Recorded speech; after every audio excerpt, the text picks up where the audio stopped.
why Bright Eyes was being so aggressive. Pregnant. After killing 12 apes, Franklin doesn't have it in him now. So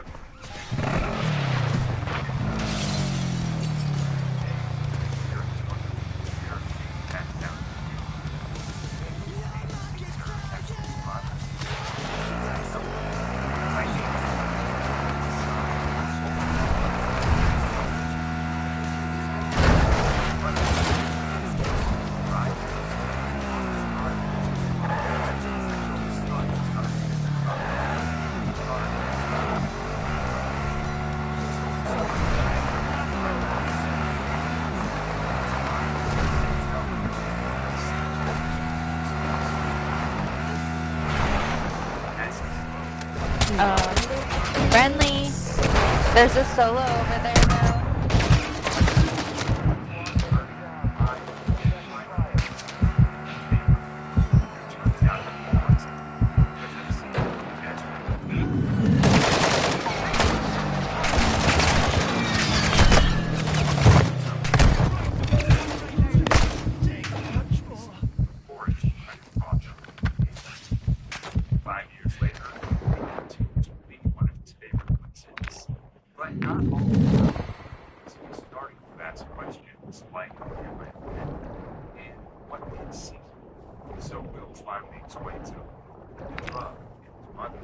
It's also around this time that Charles begins climbing in. Hostile UAV active. Ultra One, a squad mate is down. You are taking effective fire. If disease returns, one warning. It's also requesting medical near your location. That angry neighbor again. And when Caesar sees that neighbor picking up his adopted grandfather, he acts violent. After that, throws him in shelter. Your will promises everything will be okay. It's shelter to other apes, less more aggressive. Ultra One, a squad mate is down. You are taking effective fire. And it's living. At first, Caesar is viewed down as an outsider, but quickly forms a bond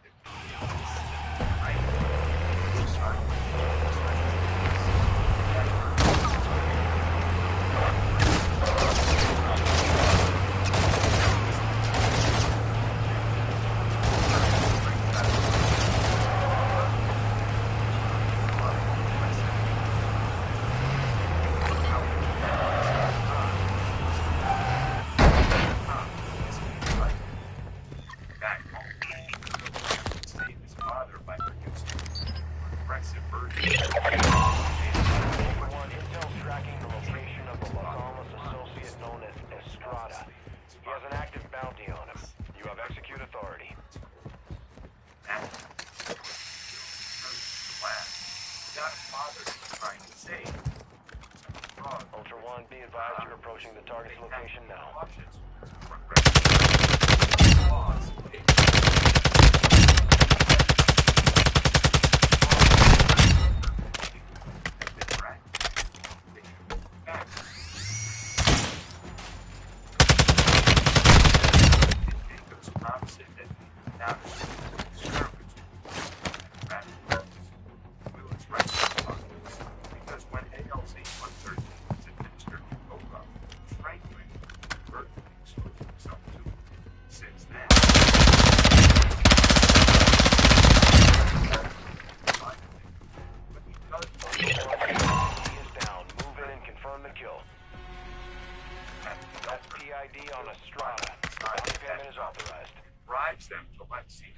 Ultra One, you've got hostile reinforcements incoming. He turns his back on the Instead, he takes his shelter to be strong by working. First, he has to make them smart. He breaks out one of them, steals Will's stash of nails he wanted. They will fix it.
10 years after the outbreak, Caesar leads a tribe of apes have vowed to avoid the same mistakes.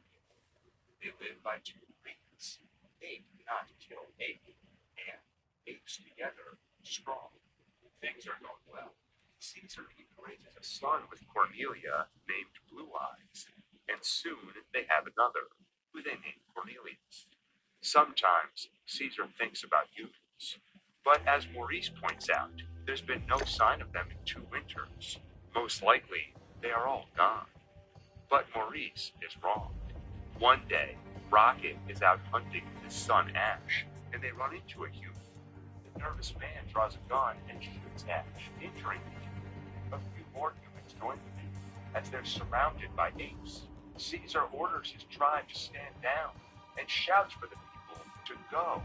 As they leave, Caesar tells Koba to follow them. He follows them across the bridge and finds or at least a small remnant of it. The colony is led by Titus, and his right hand Malcolm was among the people who met Caesar. And in that meeting, Malcolm saw intelligence, yet hope for resistance, because he recognizes that Caesar is their leader, and that he chose to let the people go. And it's a choice that tests the foundation of everything Caesar built. He knows that war can cost them years, but some, like Cuba, detest humans, and especially while one of their own nurses is wounded. It's hard to understand Caesar's reluctance to wage war. By warning, he made up his mind. Not war, but a warning, a show of force. Caesar brings an army to the doorstep and makes a simple request. You have your army, we have ours, not a battle. The only problem is that there is something in this need, which sits right in the apes' territory. A dam. They're almost out of fuel, but if they can fix that dam, they can keep the lights on and radiators. Their only hope is any other remnants of humanity. For that hope, Dreyfus is prepared to go to war. But like Caesar, Malcolm knows that war means death on both sides, and he is not willing to risk losing his son or his wife. Dreyfus gives Malcolm 3 days to negotiate.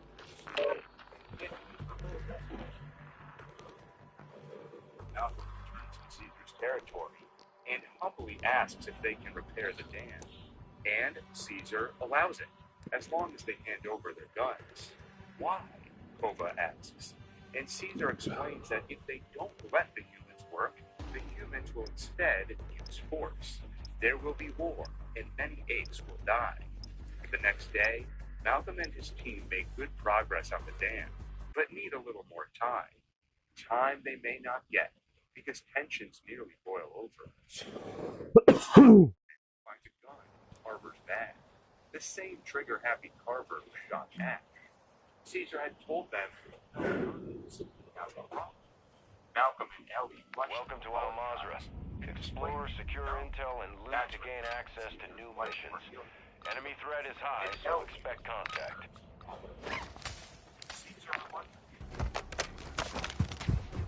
There you go, what's going on? And these are cheaters. Bonafide too.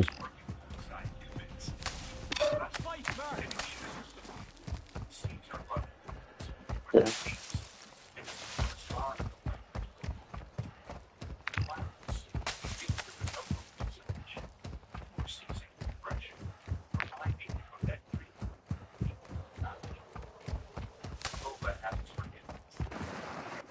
Actual to Ultra One,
pistols. That's weird. They look like on that fucking bed.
Got a mic, got a mic. In the road, in the road, in the road.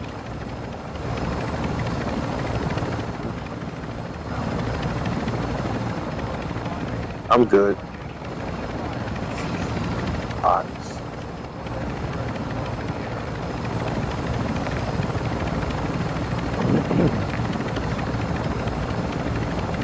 So be careful. Appreciate I it. know, that's why I'm here.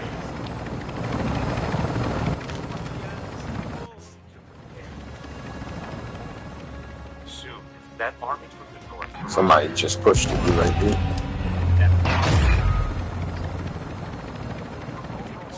Mr. Bots and bots, man. Come on. Look with mama. Bots as a player. Dude. Good. Oh, the other P left. Fuck. And him too.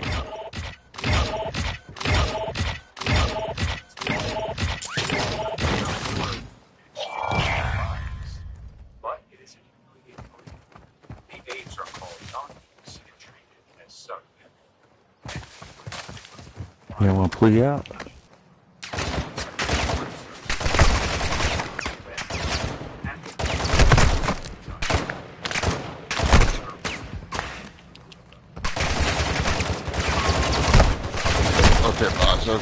Okay, bots. Bro, it's amazing how much you guys are willing to go to not shoot bots. It's fucking stupid, bro. Apes are not savages. Do not coexist. Bro, like, you did everything but shoot back at the fucking 6 bots around you, you know? Like, unbelievable. Unbelievable.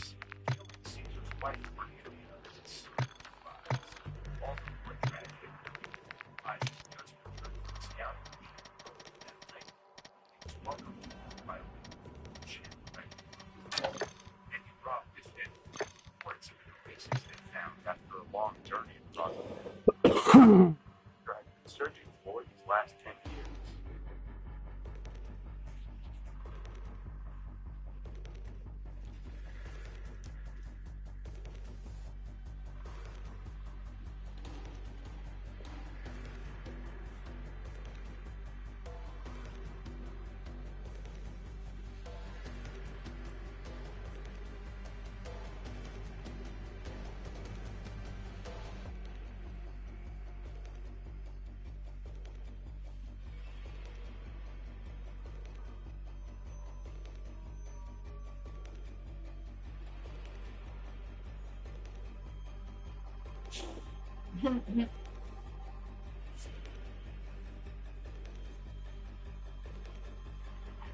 What is it like to be in a grocery store for 6 hours hungry? It's torturing. You feel like you're being tortured. Daisy Walter is a grocery store worker in the Pacific Northwest, and like millions of Americans, she relies on SNAP or food stamps to feed her family. I work. I still can't afford to eat without it. Right now, the way my hours are, I have to shoot my bills for food. According to President Trump and his allies, SNAP is right fraudsters and freeloaders. Fraud, that whole food stamp program that was meant for people that could do whatever they want. The people that say, well, I don't think I'll work, I'll just, collect this money. But we investigated, and what we found was shocking, because there are definitely people taking advantage of SNAP, but they're hiding behind lobbying firms and front groups, behind the doors of private jets and boardrooms. SNAP was created to ensure that in the richest country in the world, no one goes hungry. This is the story of how America's corporate elite captured SNAP and used it to pay themselves.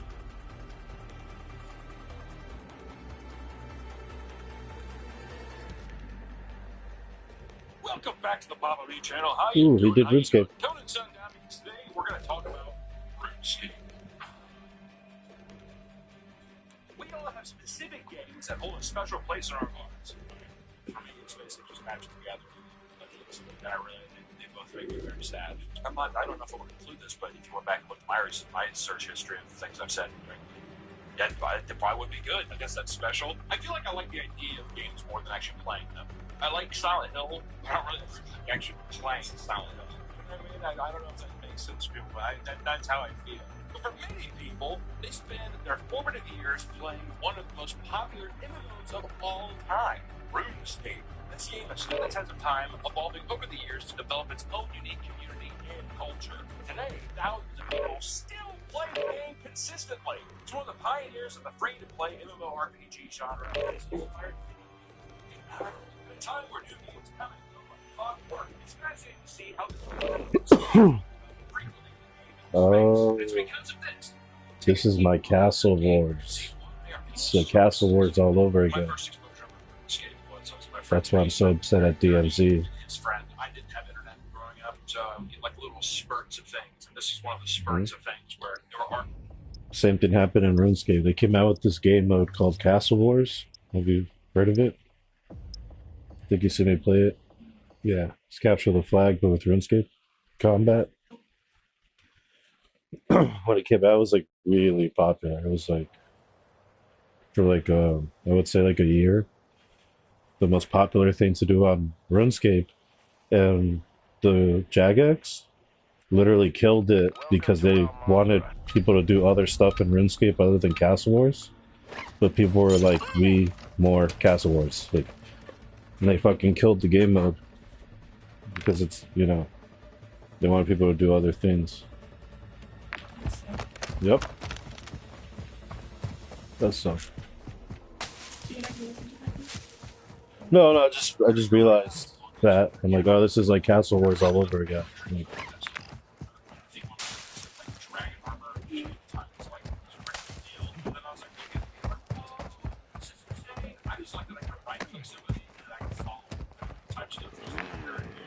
hey, that was my motorcycle, asshole.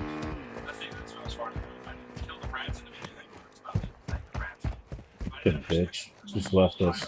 You know what's gonna happen.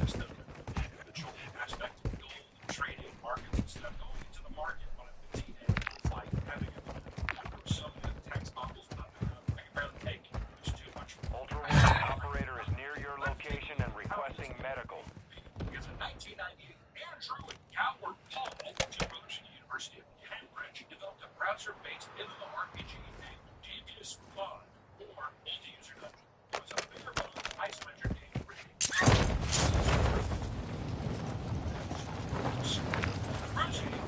Fucking bitch, man. You're just gonna fucking go to Goshi. Fuck you, Kaga, man.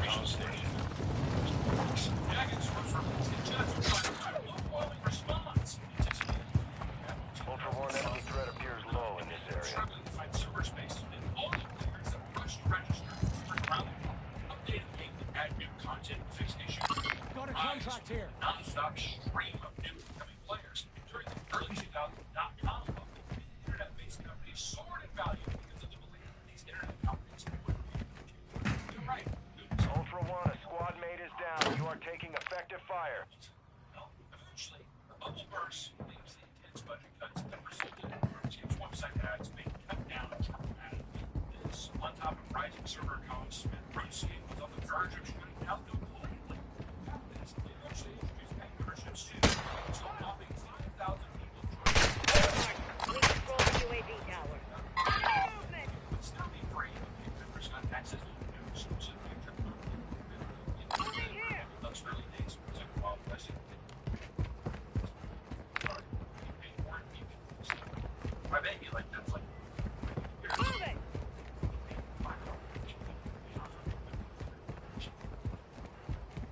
Ultra One, activity has increased in the area. Keep your eyes open.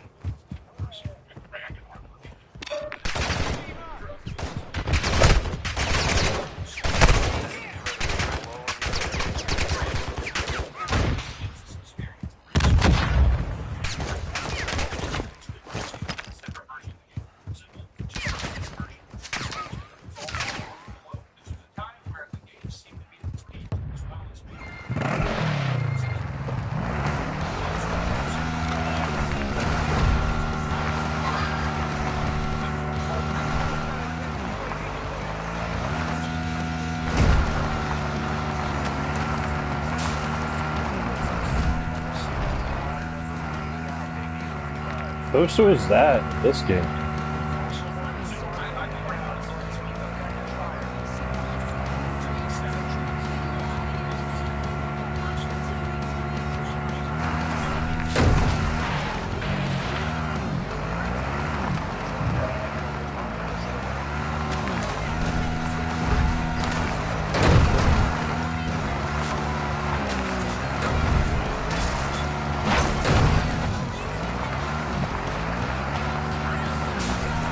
Wilderness mechanic would make DMZ so much better. Oh my god. Non-PvP zones. That's what we need. Operator in your area needs to Place we could just fucking rest. Ultra One, we've got a location on the Las Almas gun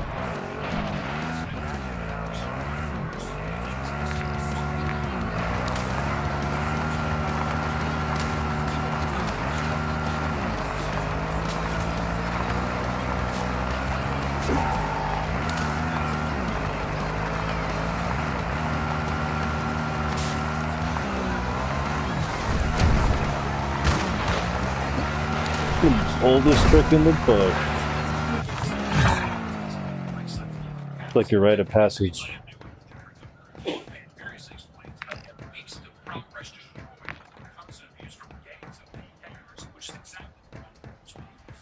Yeah, dude, back then it was harder. There's like not many places you could mine rune. Fucking mining guild wasn't a thing yet.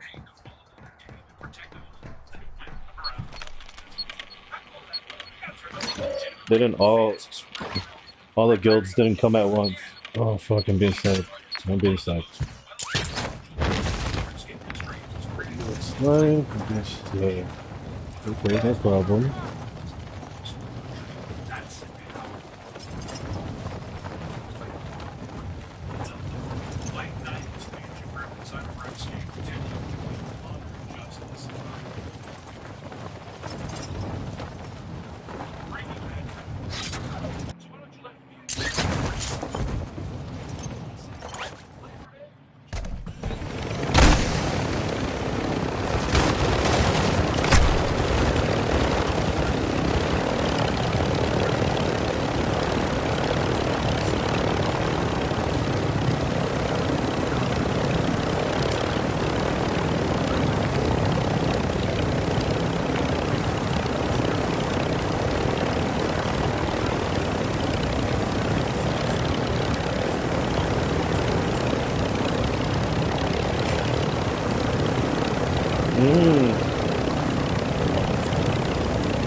The lobster market was insane back then.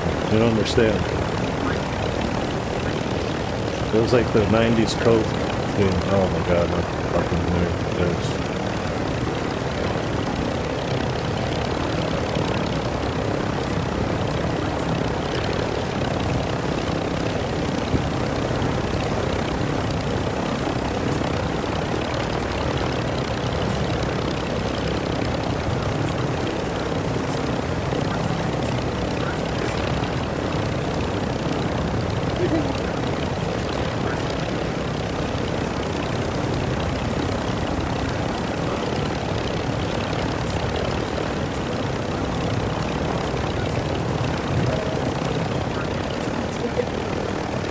That's funny.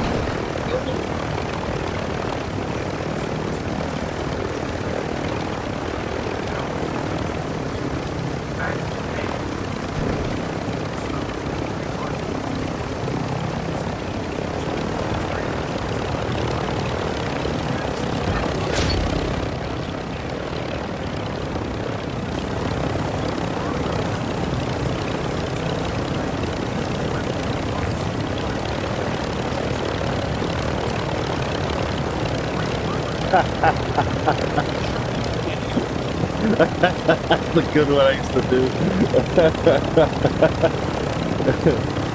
New players that don't understand that you could just pay for armor that's trimmed. You just go to a player and be like, hey, I can trim your black armor.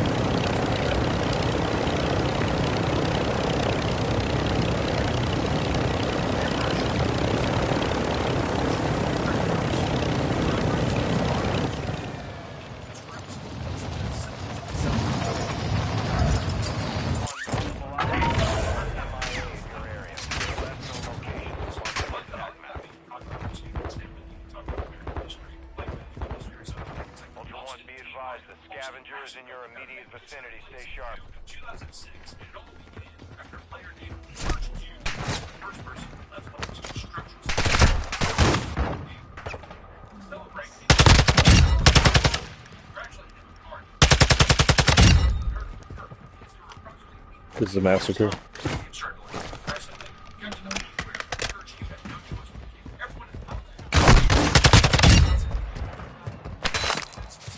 Yep, another massacre. Boom.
We're not to these weirdos, yeah.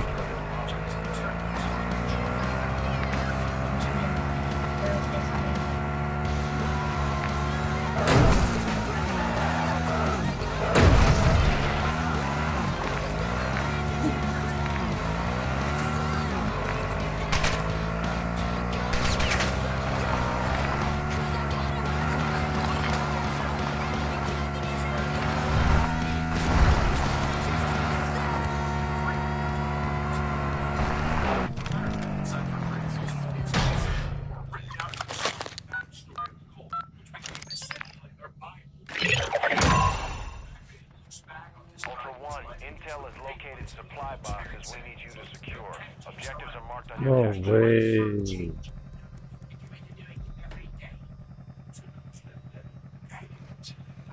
Jesus Christ. That was like an Abe Lincoln quote or some shit. It's like after he got shot in the back of the head. That's it is very, very wholesome. You know what it kind of does though? This is. I want to say this is a good thing. All of that. I just want to say too. I feel like if people heard that and they were like trying to get in the game, they'd be like, "Open noob name." I mean, people things survive when it's hell. That's how games survive. That's how people get hooked in for the lulz. I don't know. I wish they massacred the capsule. Is it if the Falcon massacre had the capsule inside? That would have been even more tragic because it's such a wholesome thing. Slaughter. For many kids playing the game in their youth, RuneScape was a major part of their social lives. Because of this, it's not uncommon for people to have the kind of experience with RuneScape romance. This is where I'm at. This is why I have my own. I'm not going to know how to name it, but he met his wife on an MMO RPG with my buddies. They're still together this day, and they have beautiful kids. How crazy is that? It was more common than you think. Back then, too, I remember even back in the day, the whole thing was if you were a guy talking to someone, you're like, you realize you're getting scammed by a guy, right? You know what I mean? No one believed it. Nowadays, I feel like it'd be normal. You're sitting there, oh, yeah, I met her online. I feel like it's way more normal than it used to be. Like in the early 2000s, there was only like 2% of women playing video games back then. Exactly. Angels. Saints. Many people have made posts reminiscing about how they met their first romantic partner in RuneScape, which ranged from short innocent to an elaborate means to rob them of their home. Regardless, people have long since used the game in order to meet women to the point where there are even full-on guides that explain the method to do so. These guys give the best locations of Bitches. No, Fashionscape. Gonna find them at the tailor. Getting shit dyed. We love colors.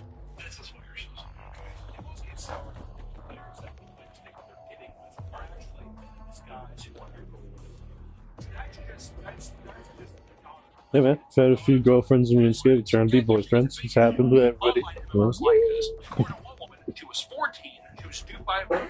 She was dating for a whole year. His name was Cody Jones. That's supposed 16-year-old surfer from California that she was introduced to by her RuneScape clan, which is awesome.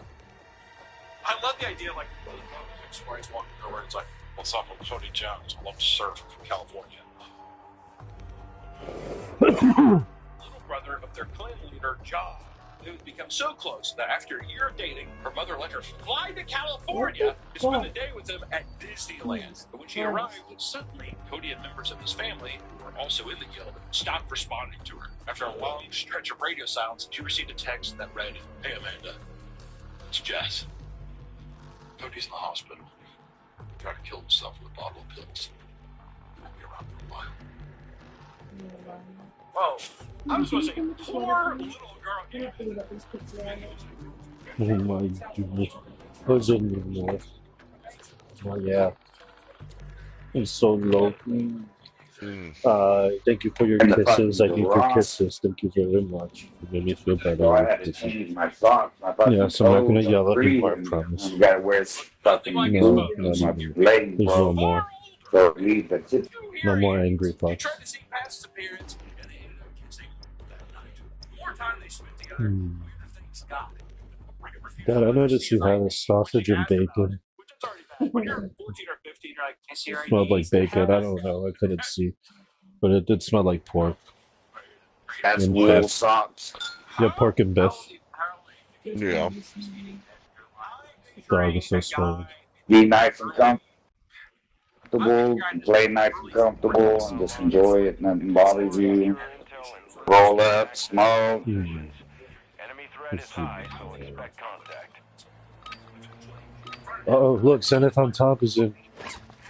John, the clan leader, it was actually a 30-year-old man. Hey, listen. What's that? We're gonna get fucking lagged. That guy Zenith on top, he's a crasher. Is he? Yeah, and the guy he's talking to in the chat is probably another crasher. Probably. Yeah, let's push Side City 4 stack. What's the point? That And also, probably since then, to get learning experience. Next time she's in a game, she sees like a dragon guy come to her. She's like, no. She's like, I only play Madden now. Another thing that people reminisce about We got going on. already, romance is like already, they're already killing people with some weird shit. Yeah, this dude just sniped me from fucking way the fuck over here.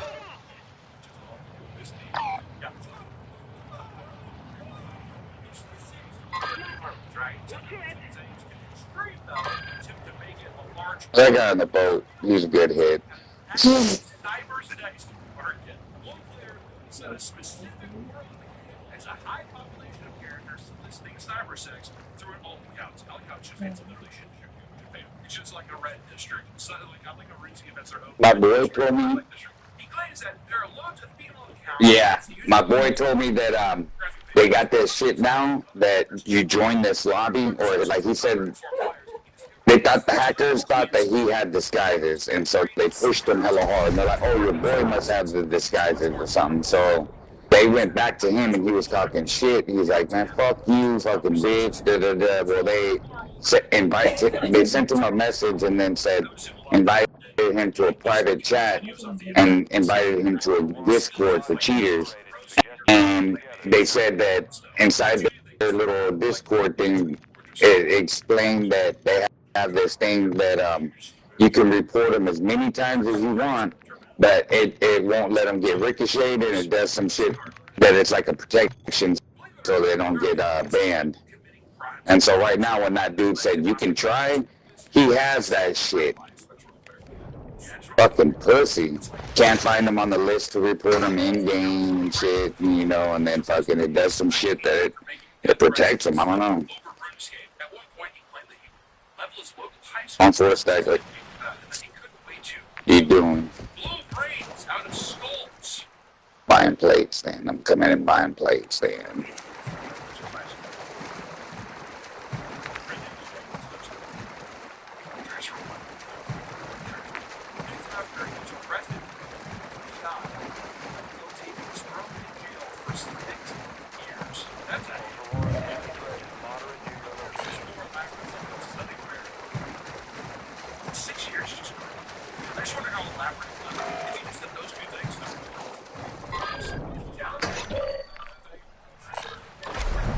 I'm ghosted.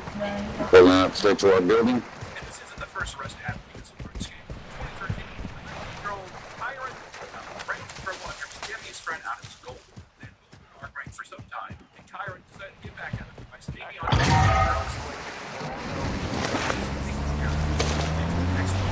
See nothing on UAV. A sniper this game.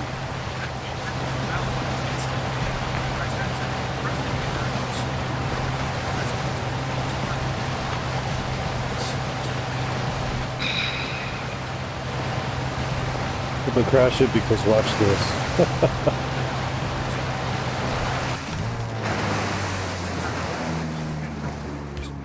Oh, Danny? you get some coaching before you crash it. Here they come.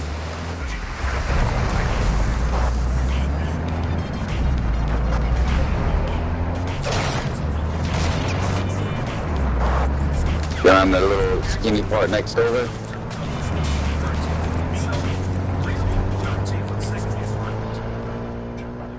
Yep. Crash.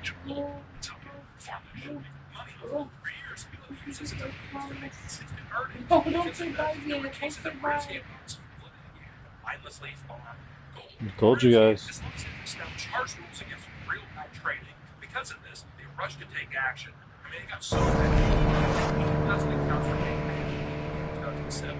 The gold farming movement grew to a massive scale in areas like China to the point where the government had officially banned the practice in 2009. I feel like I remember back in the day, like early days of eBay and stuff. I feel like I remember seeing like RuneScape gold. You could buy stuff on eBay. So when you buy it, they would like send you a link or a thing to where you log in. And then there's something about the RuneScape 2007 era that has a chokehold on so many people. With one man even asking for advice on Reddit about whether or not he should leave his fiancée 8 years because she doesn't approve of him playing RuneScape endlessly. He states, and I quote, "Since COVID, I'm starting to think OSRS is better than having a family." So, one man admits that during a 9-year prison sentence, he struggled intensely due to his inability to play RuneScape. I can't see doing that being like, if you play games every day and you take that from someone, you're gonna be like, crap, I'm out of here. Still on heroin, start shaking and stuff. Time would probably be so. He thought about it every single day, even writing a note from the point of view of his old account that he'd share with his prison buddies. Awesome. Hey, this guy's Who grabs my funny food? she. What's like being outside, boys? The second he got out of prison, he immediately bought a membership to old school RuneScape. Quote, yeah, he bought the membership before I bought a steak or had sex. Wait, why did I lose my RuneScape shirt? is a game that many people hold near and dear to their hearts. It's easy to understand why people find themselves becoming so enamored with it. This game has been around for over 2 decades. What did I do? With copious amounts of deep lore and nostalgia that appeals to a wide variety of people. Accessible, comforting, and one of the most dedicated communities of any game out there. So I just want to say, if you're getting into RuneScape, go at it. I mean, it's proven that it's a good game. It's not the flashiest game. But I will say, I feel like one of those instantly recognizable. You're either going to get hooked right away, or you're going to be like, this looks horrible. The leveling system is very good. What comes wood? Yeah. It's also going to turn your brain off and like you can be chatting with friends. I don't know. It's a game. I haven't talked about it in a while. It's nice going down this road. Gamble your life away and go threaten to like school or some shit like that. You think you'll be all right. So until next time, guys. See you next week. Back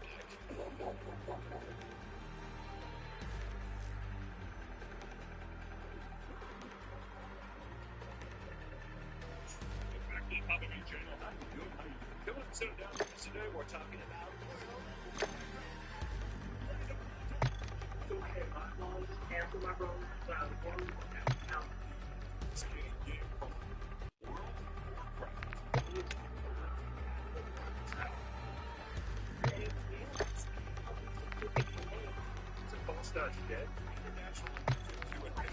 You don't want to do that. You think you do, but you don't.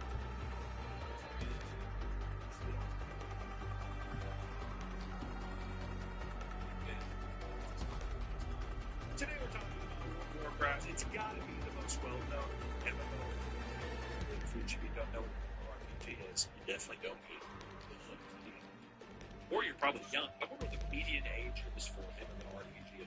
So I feel like that's like an old generation thing. I feel like it's more of like 30 and up. Everyone kind of like the glory days. Every day's Crusade, Village, jazz. People who are like vanilla.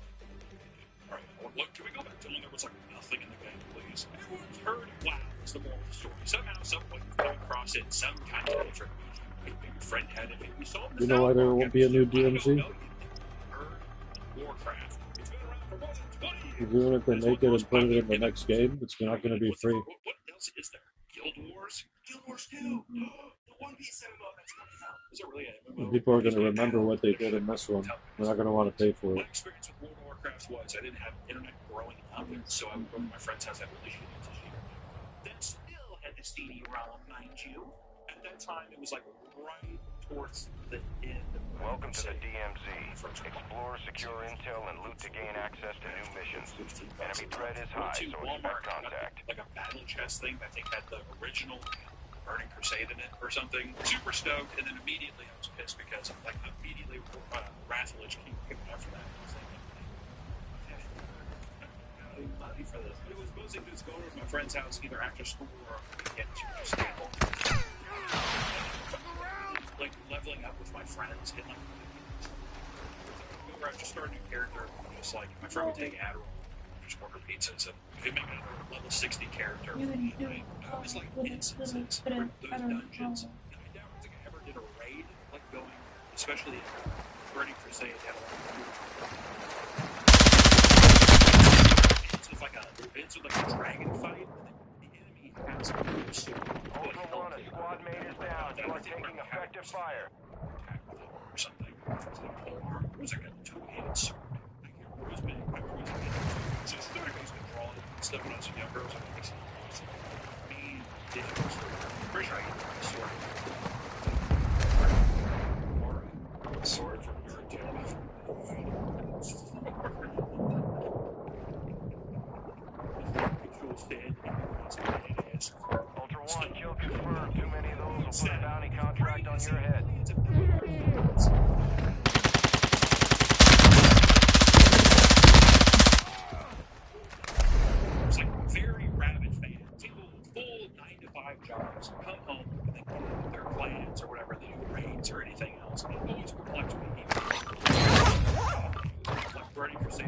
Ultra One, we're seeing increased activity in the area. Stay sharp.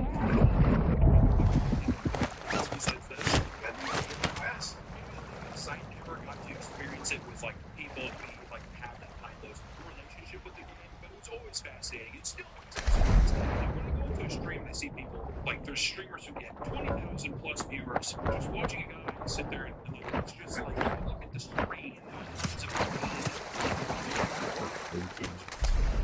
It's like what the like.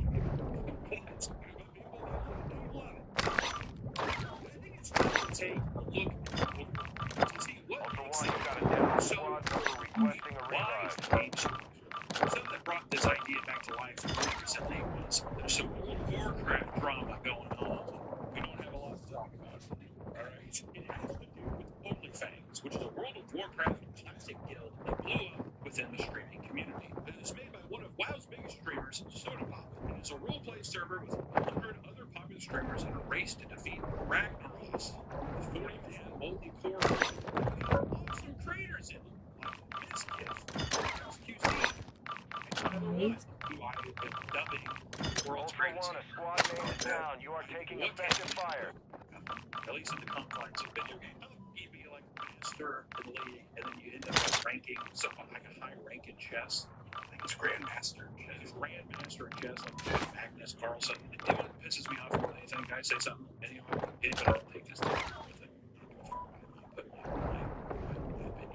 Nothing infuriates me more than seeing when I'm on my phone doom scrolling and I get a freaking clip. Maybe it's showing up late for a tournament. It's doing.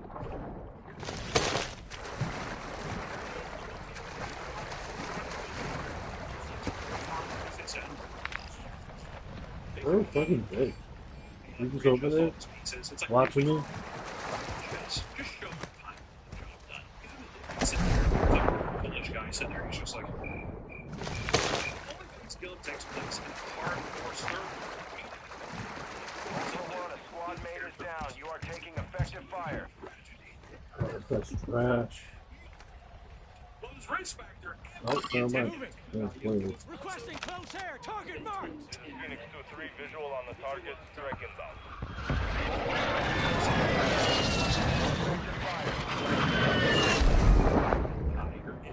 No hits on that round. Streamer is 5 level 60 friends. One enemy threat is low in the area. 2 members have died. And they lose recruit software for not using his abilities to slow the enemies. Instead, he buffed himself and ran away as fast as possible, claiming he had no mail. I recognize that guy. He's a cheater. Yeah.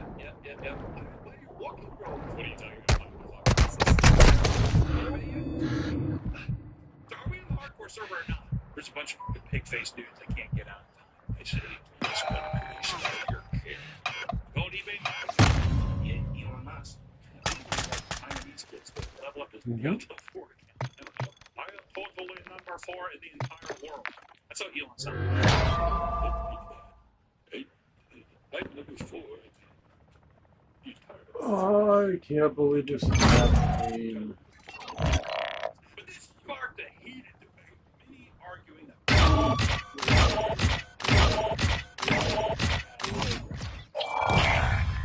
This was going on. And of course, our software doubled down, saying there was nothing.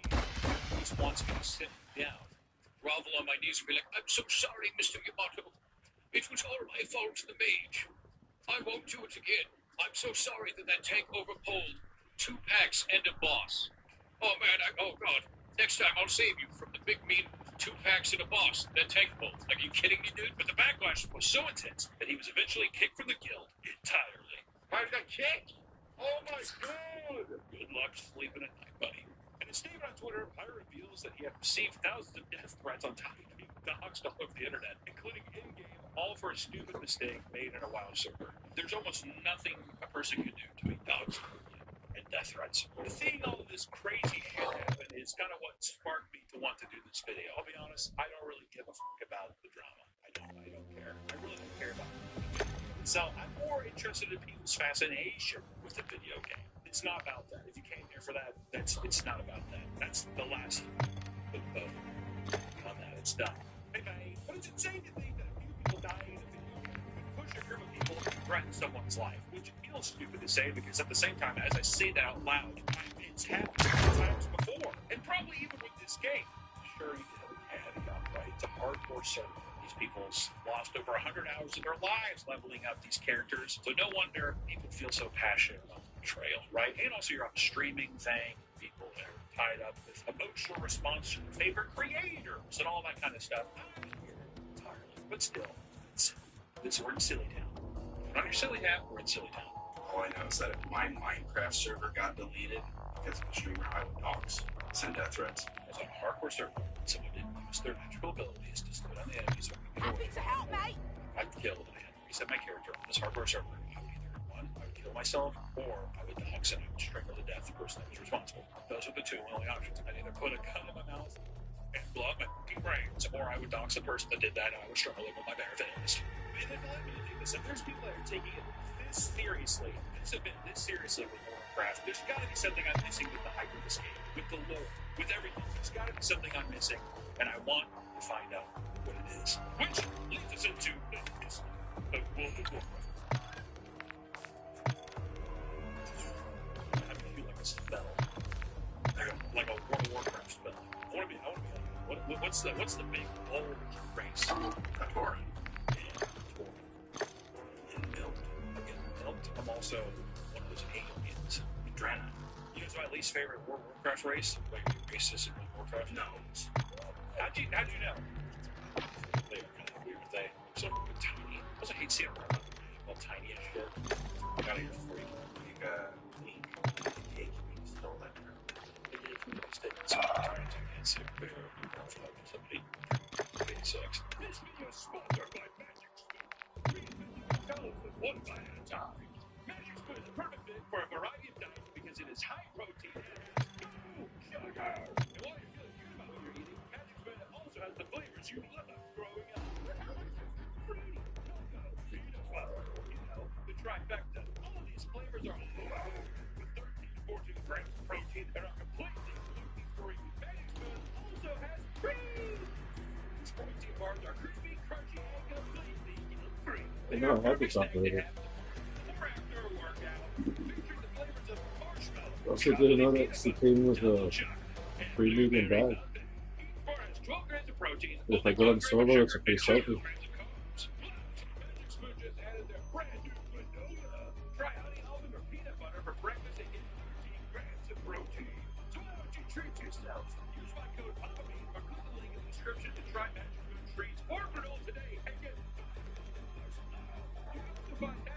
Products on Amazon or if you're grocery store. And Magic Spoon is so confident in the product, it's back with 100% happiness guarantee online. So if you don't like for any reason, for a bunch of money. No questions asked. So click the link in the description to go to magicspoon.com/PapaMe or scan the QR code on the screen for $5 off. Thank you, Magic Spoon, for sponsoring this video and back to the video. It's the history of World of Warcraft. So, what this game means, everyone, we should look into the history of its creation and its success, just to get an idea. If you aren't familiar, or maybe you just want to scroll down from time to time. World of Warcraft was released by Blizzard Entertainment in 2004. That company had some fun stuff out recently too, right? What was that? Sure, we'll figure out later. Overwatch 2. It was Overwatch 2, that's what it was. It was a high fantasy game that was made to be much more streamlined and intuitive compared to the other popular MMOs at the time, like EverQuest. Let's just show some footage of EverQuest.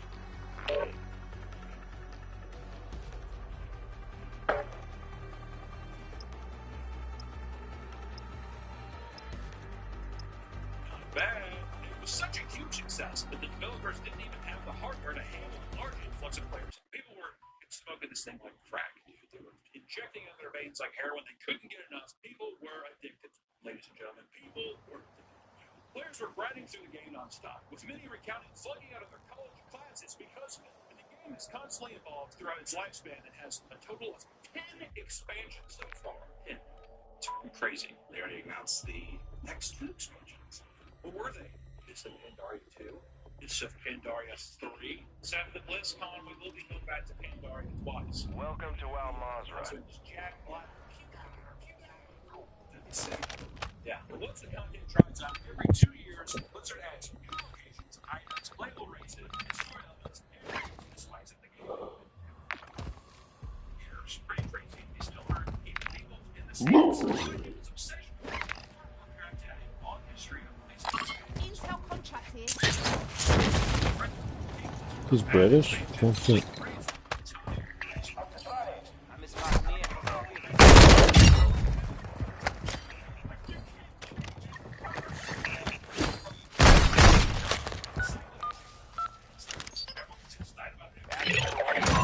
Intel sourced the location of target areas marked on your attack.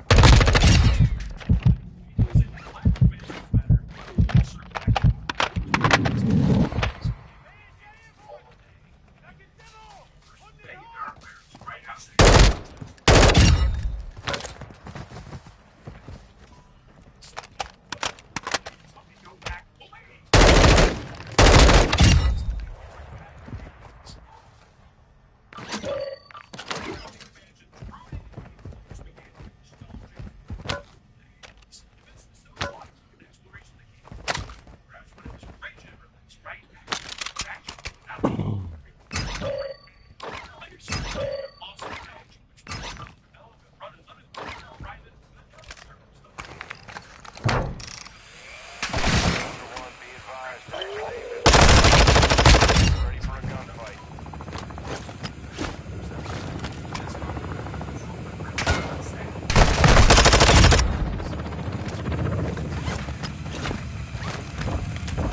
And by the way, you don't want that to do that either. You think, but you don't.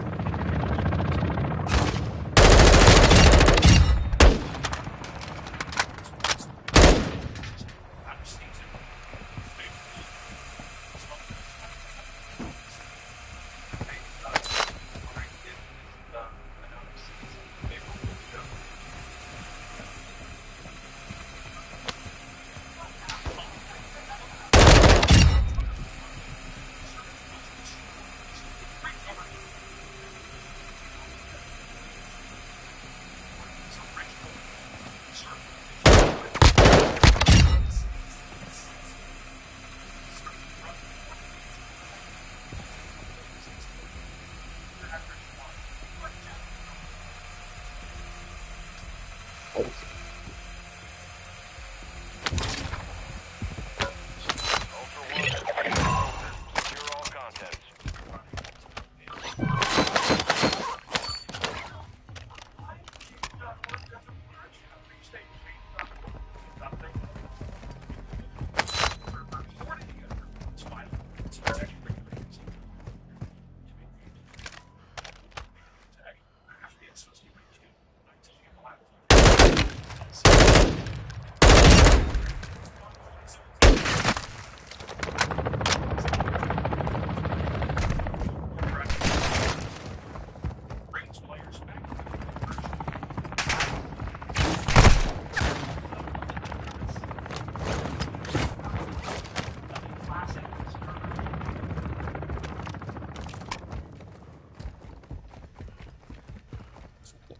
They are crashing it, bro. I could feel it.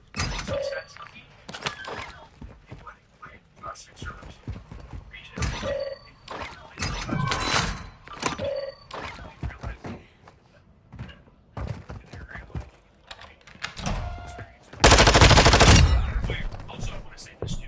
Is that it are broadly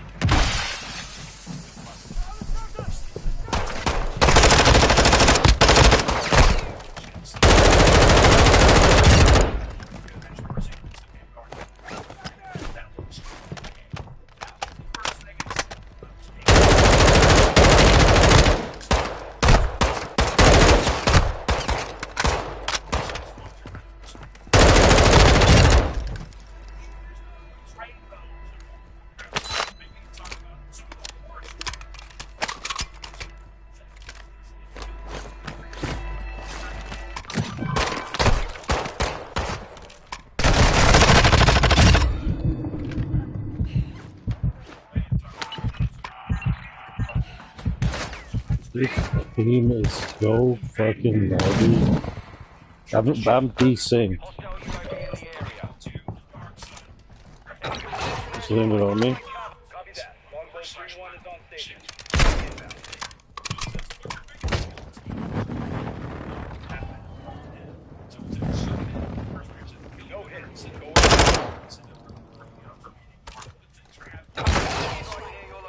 I'm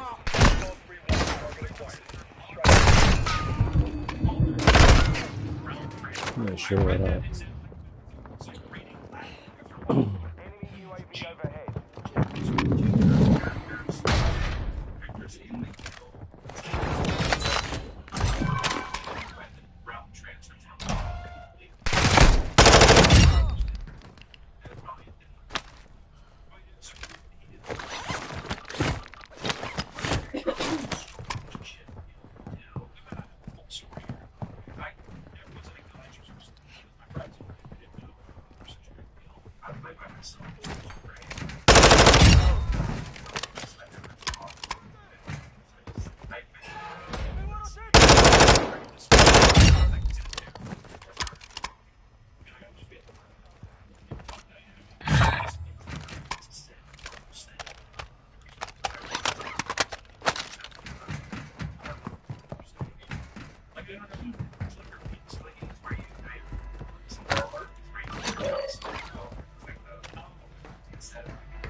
It's so funny. They're not ready for a fight and they get raided. It's so fucking funny.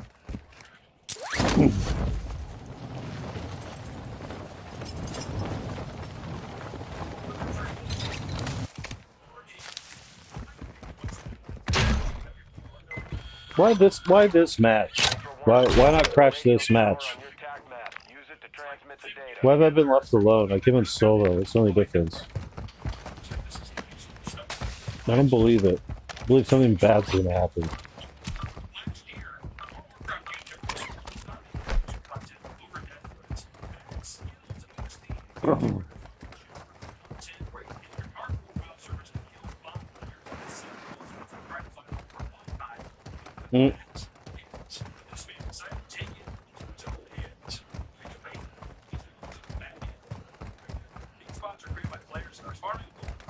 Hi, Richard.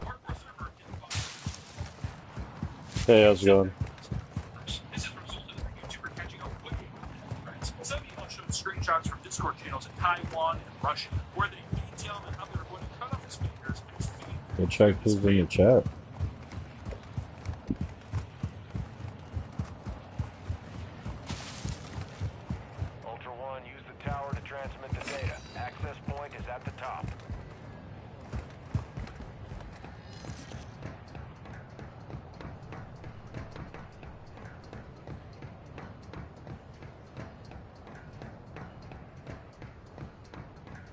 What's up, Tonka?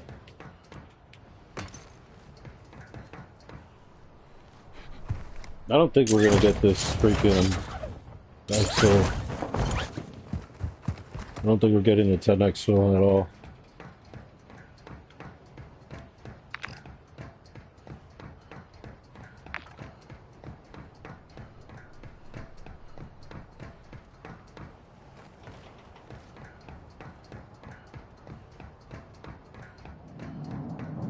Oh, there it is.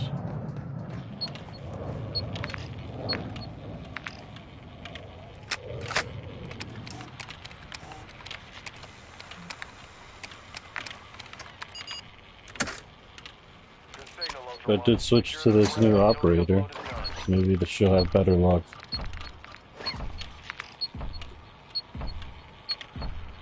Do a few Kashai runs. Yeah, I usually do when I get to the gold tags. Should have done one this round.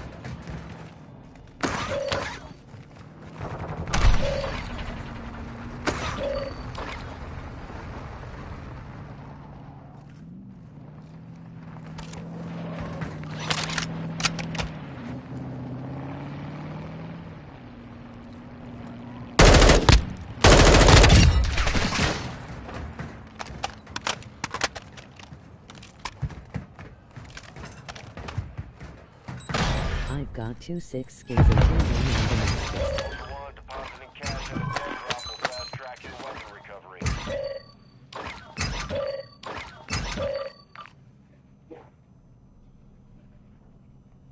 Damn.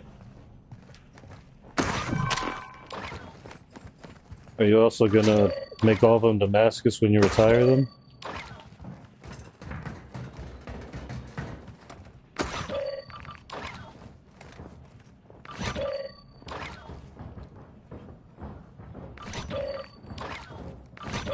There we go, there we go. Yes. Okay.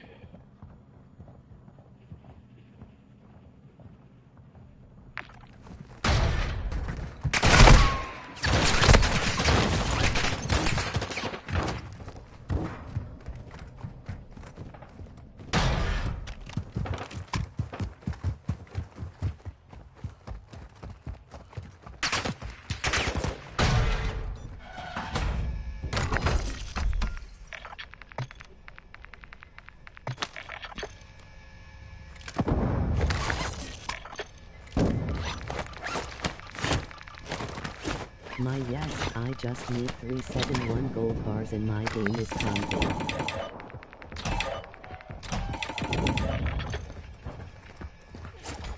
No.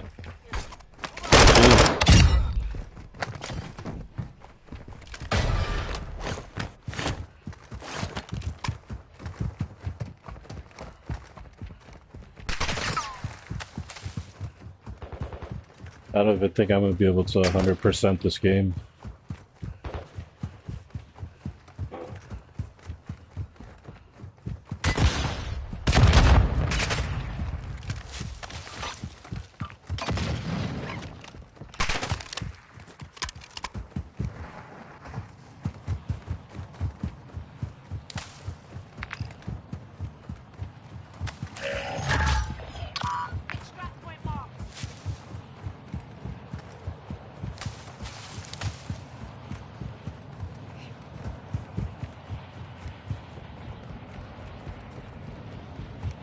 I was just telling my girl that I don't think there's going to be a second DMZ, especially if they have to pay for it.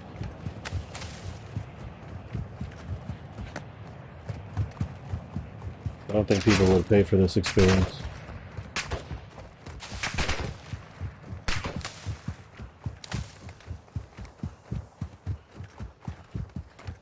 Baba Yaga light timed out. Baba Yaga's light.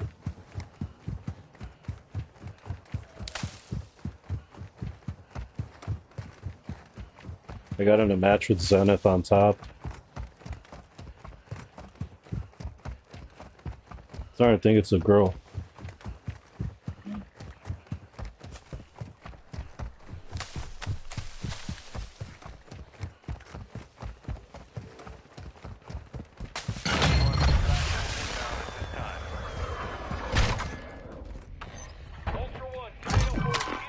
Ultra One, enemy threat is moderate in the AO.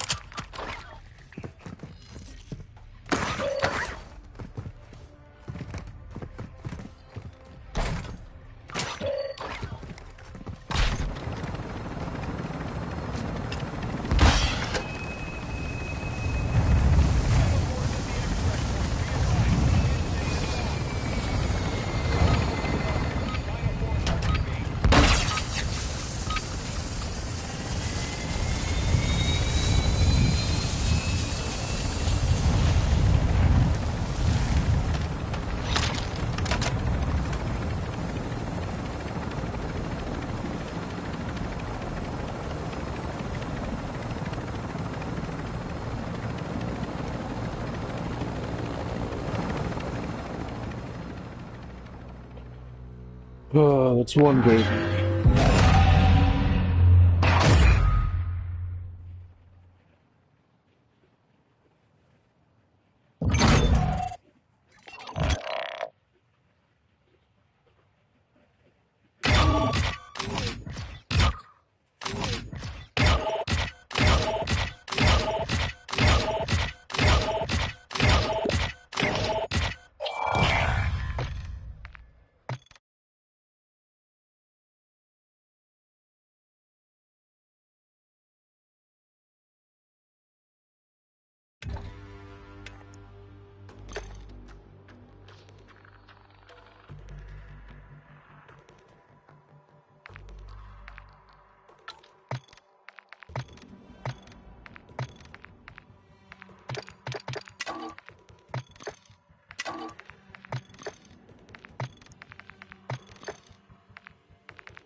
to Al Mazrah.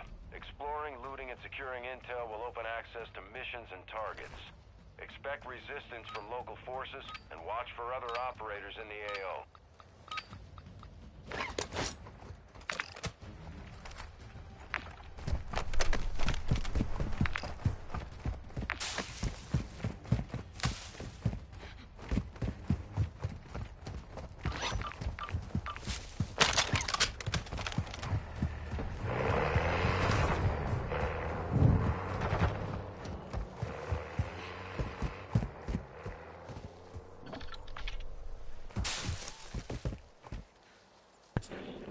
What an asshole, right?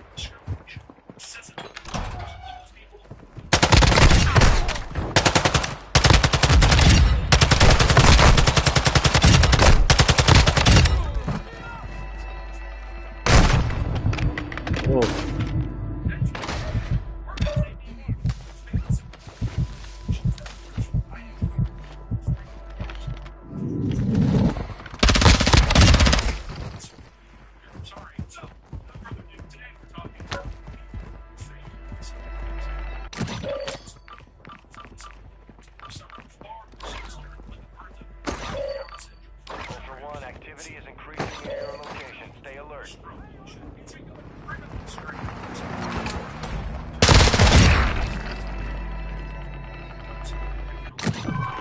That's funny. Thank you.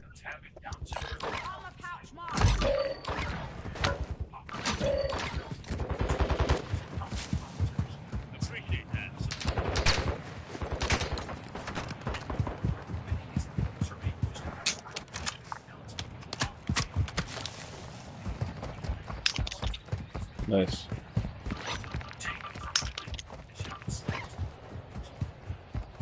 Never mind. What? That makes sense. Makes sense.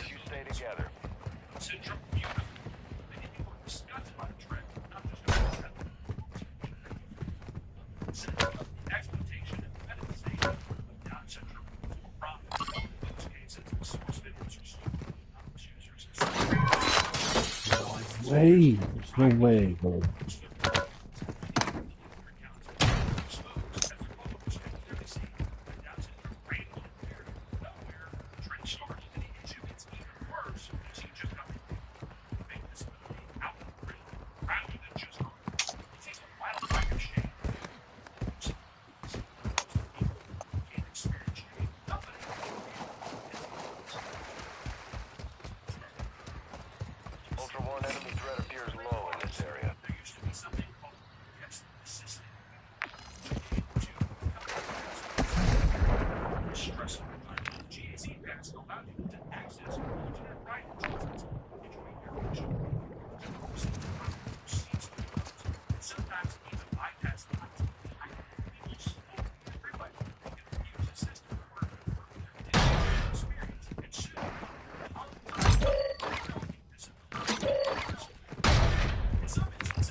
strike inbound now.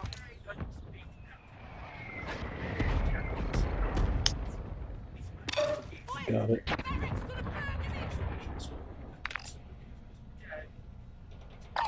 Moving. No hit, shots missed.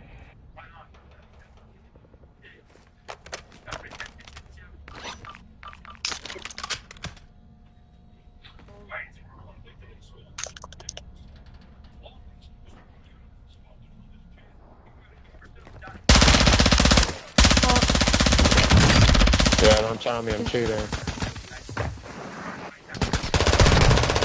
Fucking cheating, bitch ass motherfuckers. You better still here. You cheating faggots. Yeah, I'm Yo. cheating. Bruh. Fucking trash bitch. Oh my gosh. I just got. Fuck you. Fuck your whole bloodline. Are they shooting me I through hope you get walls? fucking killed. Yeah, I'm cheating. Don't tell me. We're Oh. cheating. Oh. At least you're honest about it. Yeah. Yo, we're cheating, yeah. What the hell? Yeah, might as well.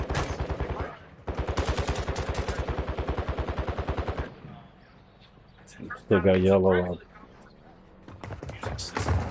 Car? Don't blow yourself up. Kill yourself. Dumbass. What a stupid Richard, faggot. we're cheaters. Why would you say that? It's not nice, bro. You should never say that to somebody. I'm saying it to you and I mean it. Kill yourself right now. No. Why are you saying that? Never been more deadly serious in my life. Do it. I want to fucking hear it. Why would you say we should kill ourselves, bro?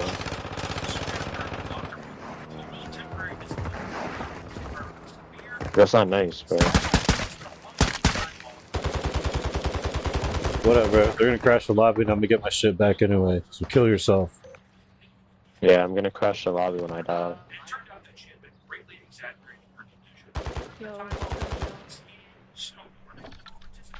Well, don't forget to kill yourself. Do it tomorrow, whatever, but do it.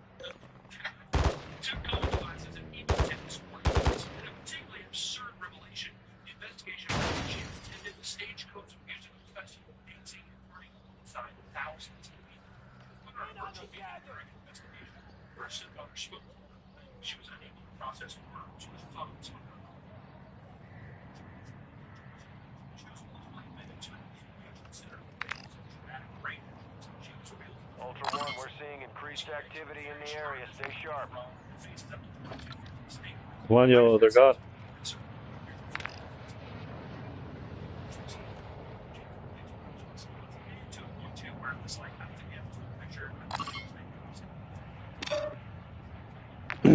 That's where they are, right there on that chop top. They're not near me.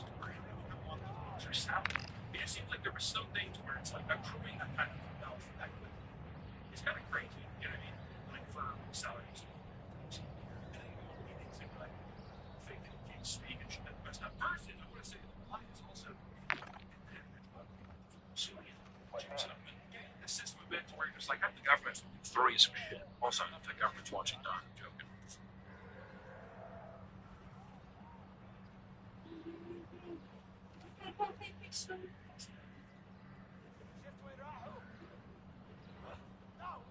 Burger King once stopped selling all their burgers and promoted McDonald's instead. Because in 2017, Burger King Argentina launched a campaign called A Day Without Whopper, where they announced that they'll stop selling their Whoppers in all 107 locations across Argentina.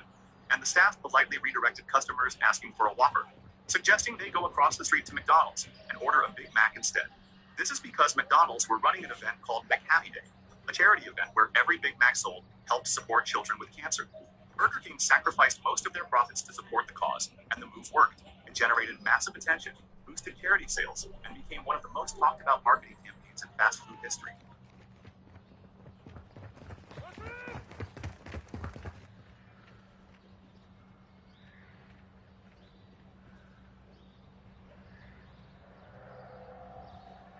Best Magician was turned into an all-out obsession when Chris Angel realized he was living in the shadow of David Blaine.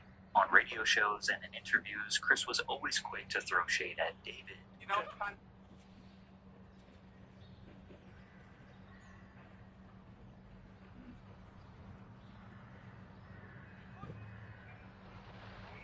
kind of funny is like, David Blaine, which, I give him a lot of credit for what he's doing, but is known because of AIDS.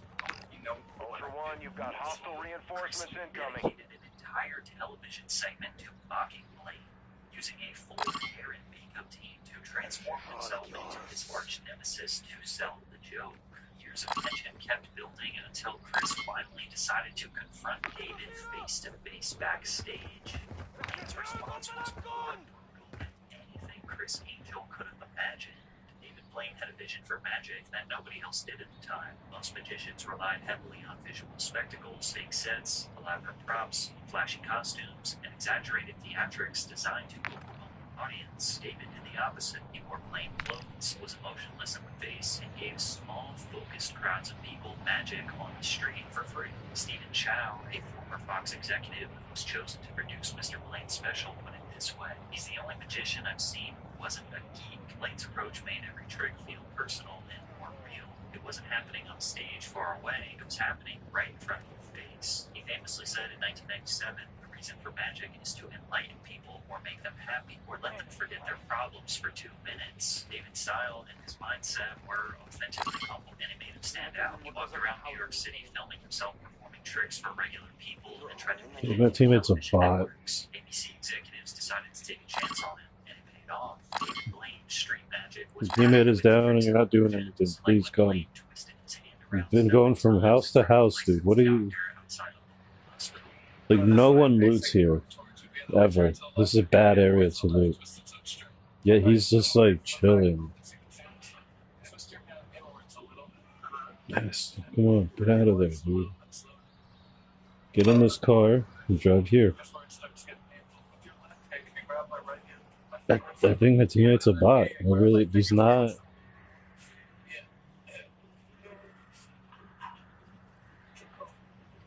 I know you can see me down.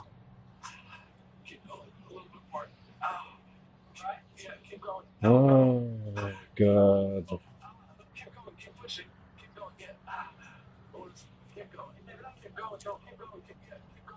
Fucking faggots.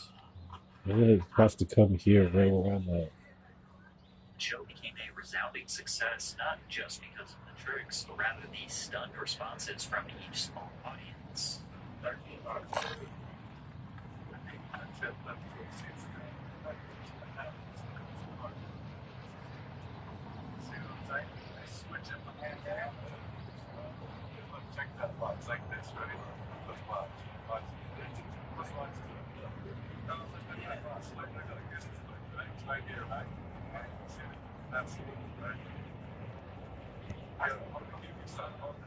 I got something for you, man. I got a little treat, like a present.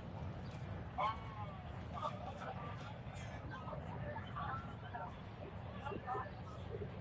a lot of practicing magicians were not too fond of David. In a moment of bitter jealousy, Jamie Swiss, a magician and columnist for Genie Magic magazine, said his only skill is removing money from a wallet and handing it to a person behind the counter. David refused to respond to the hate because ultimately he was successfully completing his mission of making magic accessible to as many people as possible, and in doing so, he actually made it cool to a mainstream audience. Now, there was another magician called Chris Angel who had actually been trying to make magic look cool for years, but the harder he tried, the more it started to work against him. But before we dive deeper, football is back, and there's never been a better time to check out the sponsor of today's video, DraftKings. DraftKings is your one-stop shop for all your sports betting needs. If sports betting is not yet available in your state, don't worry. You can still join in on all the fun with DraftKings Daily Fantasy Sports and have the shot to win cash prizes. They've got odds on almost every sport you can think of, and if you want to make whatever you're watching even sign up using Chris Angel had been doing magic longer than David Blaine, but was less popular. I love it. They're like, baby,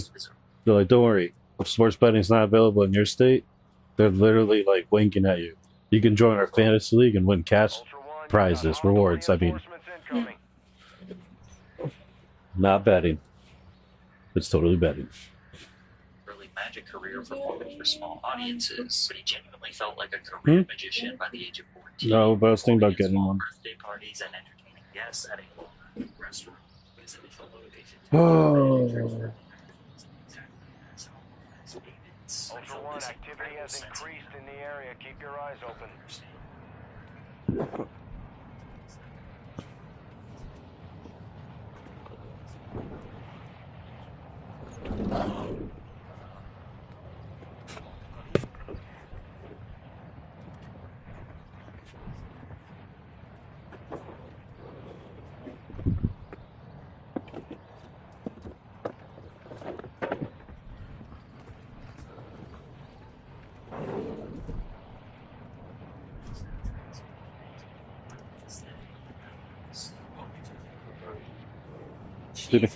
Quite honestly, I was much more about the generation of MTV, you know, Zeppelin, you know, some of the 80s bands. You drink a beatbox. Found your box. Culture.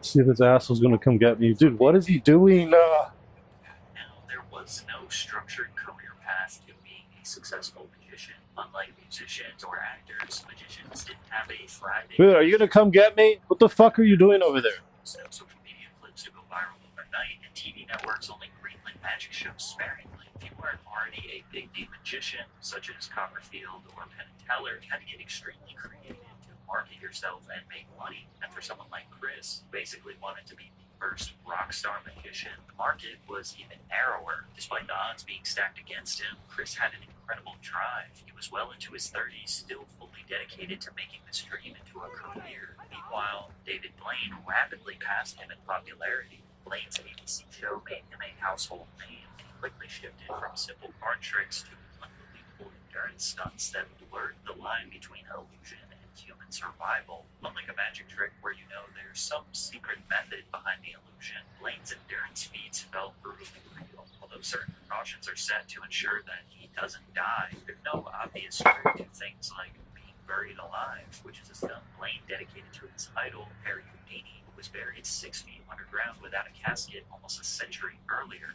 In 1999, David spent 7 days sealed inside of a glass coffin under a water tank in New York City. His friend Bill Kalush initially suggested that he make this stunt, but Blaine refused because he thought it would actually be easy. So we got a call to we're actually buried in water coffin, but back once I was and I was just practicing sleeping the coffin. So I know, but then Sunday I realized you don't need food, and then if you have a little thing that goes to the bathroom, I did 4 days like nothing, so I'm like, okay, I can do it. Blaine did not eat for 2 weeks before the stunt, but continued drinking water prior to and during the stunt. He was sealed in a see-through coffin beneath 6 tons of water. Oxygen was transferred in and out of the holes above his head. A catheter was inserted into Blaine's bladder to safely drain any urine, and spectators could come and go whenever they wanted. He said people would shine flashlights on him at 2 a.m. to make sure he was really in there. This was no trick. This was the real deal, but he took it even further. The following year, he executed his frozen in time stunt. David Blaine was fully encased in ice in Times Square, while lightly dressed in a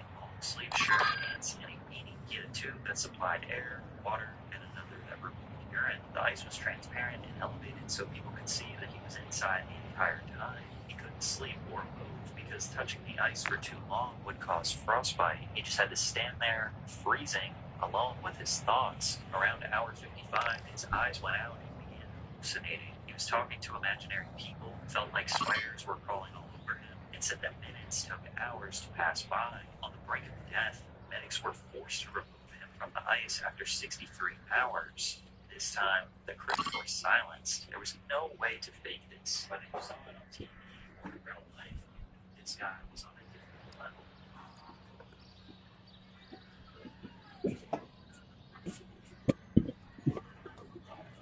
What's interesting is that almost immediately after Frozen in Time, Chris Angel performed a somewhat similar stunt. He spent 24 hours submerged in a tank of water, also in the middle of Times Square. Now, at the time, Chris wasn't known for endurance feats. He was actually still promoting his theater show, Chris Angel Mind Freak, off Broadway, and reviews were not so great. Though in interviews, Angel has poo-pooed the features. His disappearances, quick changes, and levitations are really standard Blackstone Copperfield stuff. A bit of a letdown considering the impressive costumes and postmodern flashiness. Chris's career was headed in the wrong direction, so is it fair to assume that he may have taken inspiration from the guy who was getting worldwide praise in the same field? In 2002, Chris put himself in handcuffs and shackles, then submerged himself underwater in a cramped chamber. The entire time, he breathed through an air hose and occasionally interacted with spectators through the glass. And of course, in the video edit, they had to include someone saying that David was inferior to Chris Angel. He's better than Dan Blaine, in my opinion. However, even though Chris's challenge was physically demanding, it lacked the life or death edge that Blaine's challenges carried. In his post-stunt interview, he seems entirely fine and full of excitement and energy. Then, in a moment, he is seemingly You're a fucking faggot, you know that? Scared ass bitch. Kill yourself, dude.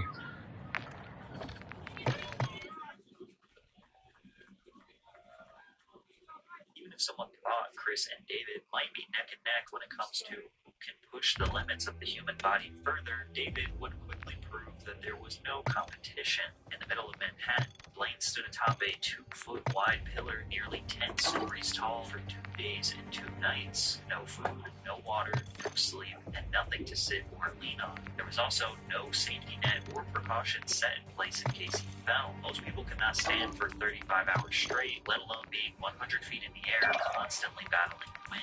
In his 2003 stunt above the balloon, he'd be confined in a 3-foot by 7-foot by 7-foot transparent plexiglass block suspended 30 feet in the air in London. His goal was to stay in this box for over a month with no food, access to bathrooms, just enough resources to survive, and he lasted 44 days.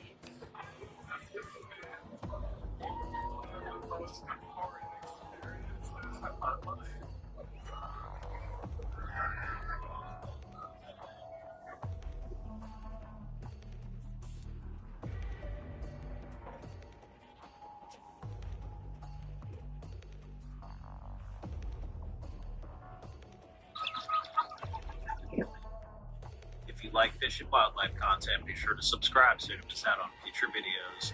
An officer with the Washington Department of Fish and Wildlife was on patrol when he observed a fishing vessel returning from a trip. He made contact to initiate a resource inspection. What side? Are you guys going to this side or that side?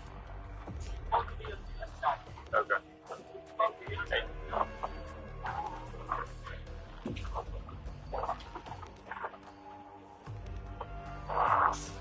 Hey, stop.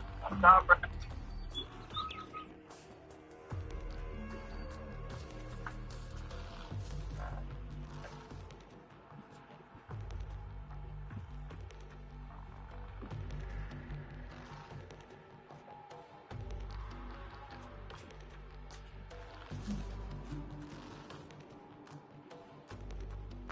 I should.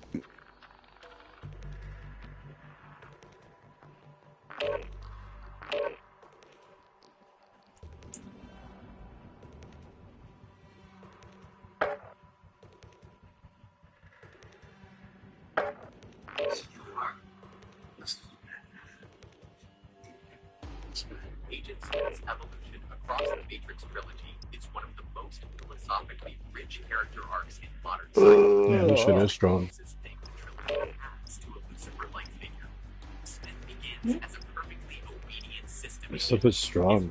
Begins after he is unexpectedly exposed to something completely alien to him. The irony is that he secretly craved the very thing that destroyed him. Most people who watch The Matrix think of Agent Smith simply as the villain of the story, but that's a gross oversimplification. His role in the trilogy is far more nuanced than that. In this video, we're going to break down every major Agent Smith scene across the Matrix trilogy, tracing how he starts as an obedient agent of the system and gradually transforms into an existential threat to the Matrix itself. Agent Smith's primary task at the beginning is to capture orphans. Welcome to Al Mazrah. Explore, secure intel, and loot to gain access to new missions. Enemy threat is high, so expect contact. Why do we get weird lobbies? Ugh.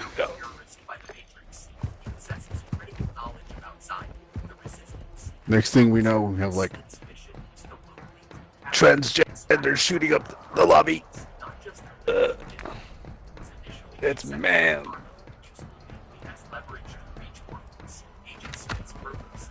richardTape. Toupee. Oh boy. Dude, we got a bunch of latency this round. What the fuck? We're in the lobby with cheaters. Oh, I'm gonna get downed. Ah, fuck. Oh, you're just going down, bro. This guy's fucked.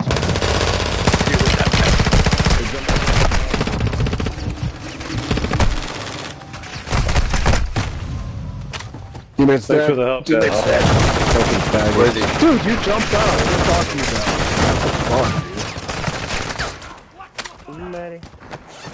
What? Whoa. You're an ass sniper.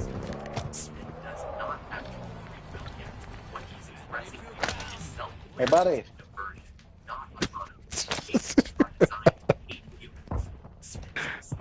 Ultra One, copy your medical request, alerting nearby operators. Kill yourself, kill yourself, kill Dan, yourself. there's another one over there. Another top headed that way. What the fuck? This fucking faggot is all the way over there. Dude. This fucking faggot's on the train. He's right here. Oh, Hey, that's not a nice word. I'm 100% dead. Kill them. Kill his faggots. The rest are at the buy station. Go, go, go, go.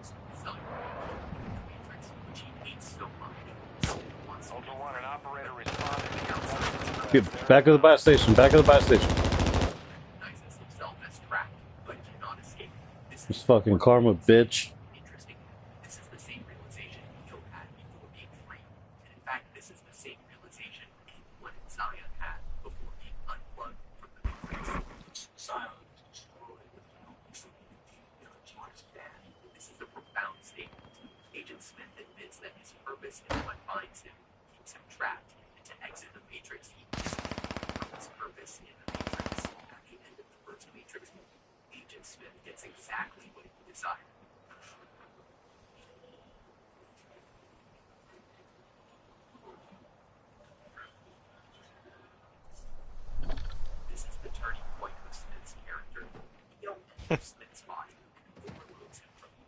Need a bag.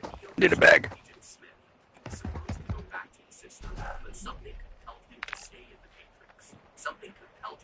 Sussy. Shit, weapons in here, dude.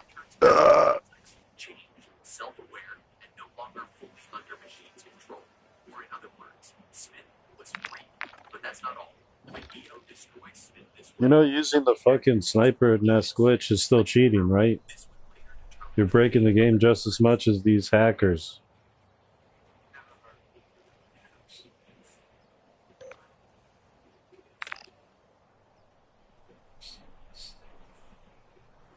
When Smith says he set me free, CEO broke his connection to the system by destroying him in the first Matrix. Smith is no longer bound by machine commands or a predefined rule. But this freedom is twisted. Without purpose, Smith doesn't become peaceful. He becomes compulsive. He replaces obedience with obsession. Smith is no longer an agent that does the system's bidding. So, if the sentient program... Wait, don't leave. My teammate's coming. Right now. Don't leave. Then what would it do instead? We are about to find out. I don't fully understand. Bro, it's latency.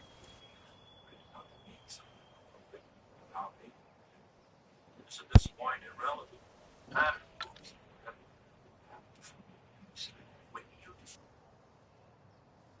Copied it and by accident. That broke Smith's link to the system and gave him individuality. Wait for my teammate. But he knows one thing. He just went to the sniper nest. He has a stealth and comms vest ready for you. Matrix never intended. Half a word. Both sides that are supposed to. I couldn't.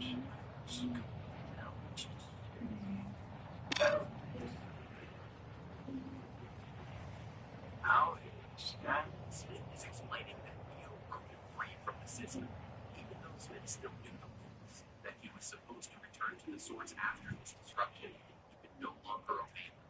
Neo didn't just defeat Smith, he gave him the ability to disobey. And that single change forced Smith to exist outside the rules of the Matrix as something the system could no longer control.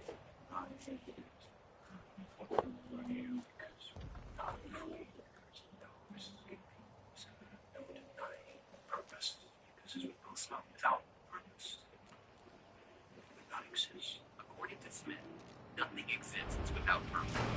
Purpose is what creates us, finds us, and binds us. Even though Neo unintentionally freed Smith from his original role as an agent, Smith understands that freedom from one purpose doesn't mean freedom from all purpose. So Smith replaces the system's purpose with his own, proving that even in freedom, he is still bound. Without purpose, would not exist. There is purpose that we create. Some guy is right. Purpose, fine. Smith is saying that purpose is the real force behind existence. It's what creates beings, pulls them direction, connects them to others, and keeps them moving forward. In his view, no one acts freely. Everyone is bound by a purpose, whether it comes from the system, belief, or obsession. Purpose doesn't just guide you. It defines who you are and traps you inside that role. That's why Smith both fears purpose and can't escape.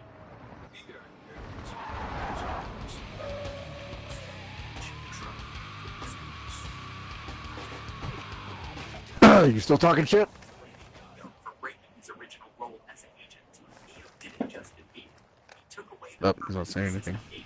Smith is now driven by an urge to replace everything with himself. By copying himself into others, Smith creates a new, self-made purpose, one that doesn't come from the machines, Team but console from his here. own obsession with control and certainty. He is now obsessed with sameness.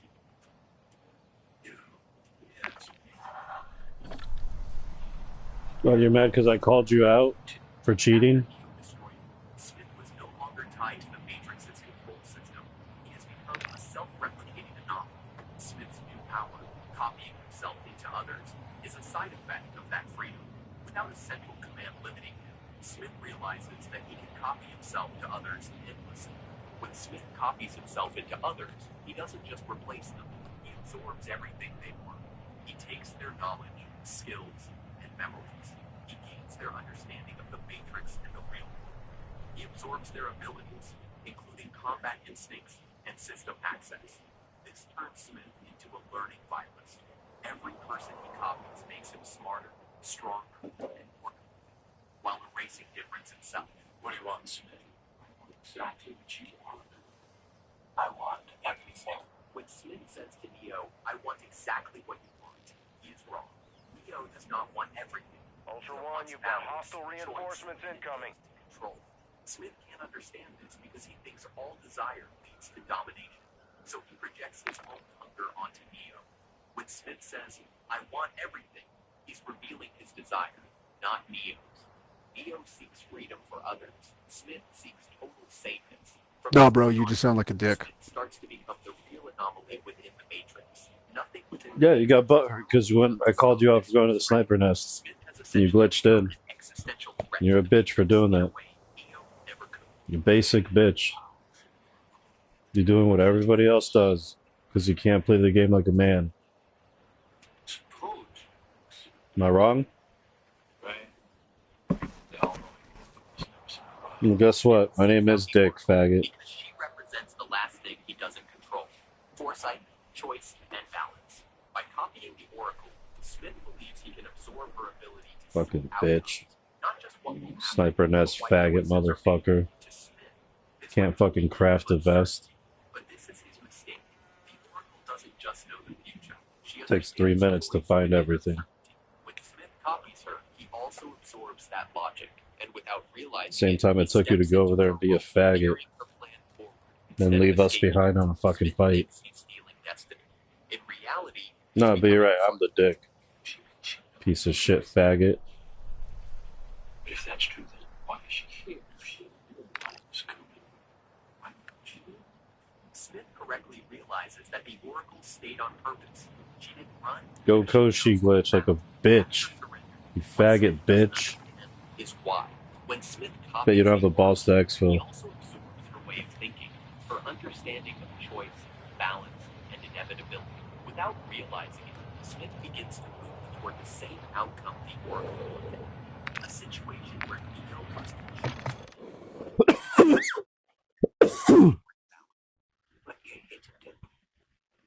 Yes,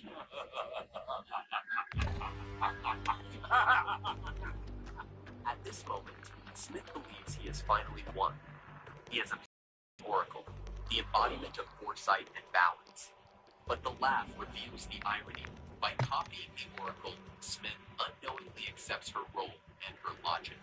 When she says, "Do what you're here to do," Smith agrees, not realizing that what he is now here to do leads directly to his own destruction.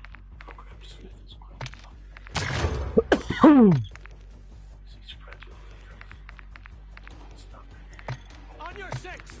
He's telling the Matrix a hard truth. Smith is no longer their enemy. He's a system-level threat that will eventually consume both the Matrix and the machine. By saying "but I can," Neo positions himself as the only solution. He turns Smith into leverage, a bargaining chip, forcing the machines to choose between total annihilation or peace with Zion. At that moment, Neo isn't begging. He's negotiating from strength, using Smith's existence to secure the survival of humanity.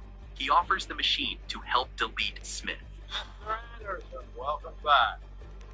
We listen.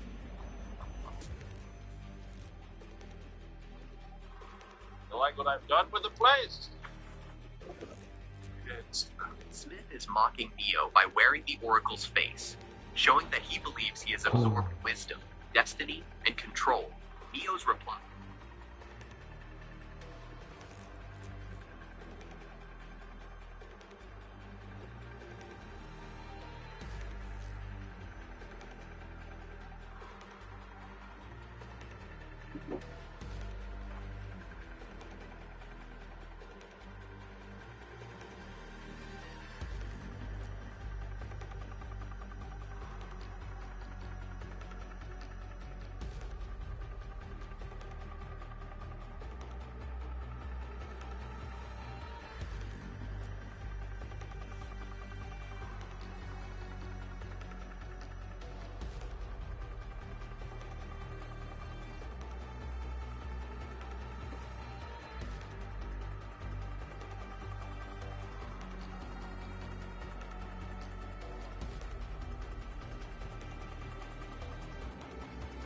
"Look at this. Humans, trapped in pods, harvested like crops, their entire lives, every memory, every choice, every moment, nothing but a dream fed to them by machines. Matrix is everything. It is the world that has been put over your eyes to blind you from the truth. Like that, then you are asleep. Like everyone else, you were born into bondage. Born into a prison that you realize you have prison for your mind. This is the Matrix. So here's what the how did humanity get? How did the most dominant species on the planet, the apex predator, the toolmaker, the conqueror of Earth, end up as batteries? Throughout the history of the triangle was mine. Fate, it seems, is not without a sense of mind. The answer isn't in the trilogy. It's in the Animatrix, the canonical prequel that most fans have never seen. And the story is so much darker than you think, because humanity didn't lose this war due to bad luck or superior firepower. They lost because of a single choice. One decision that seemed brilliant at the time, but doomed the entire species. In this video, we're going back to the beginning, to the moment everything changed, to the technological singularity that gave birth to sentient machines, to the trial that sparked a revolution, to the war humanity thought they could win, and to the day humans blocked out the sun.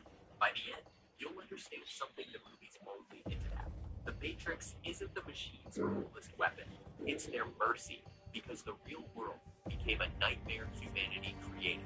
At some point in the early 21st century, all of mankind was united in celebration.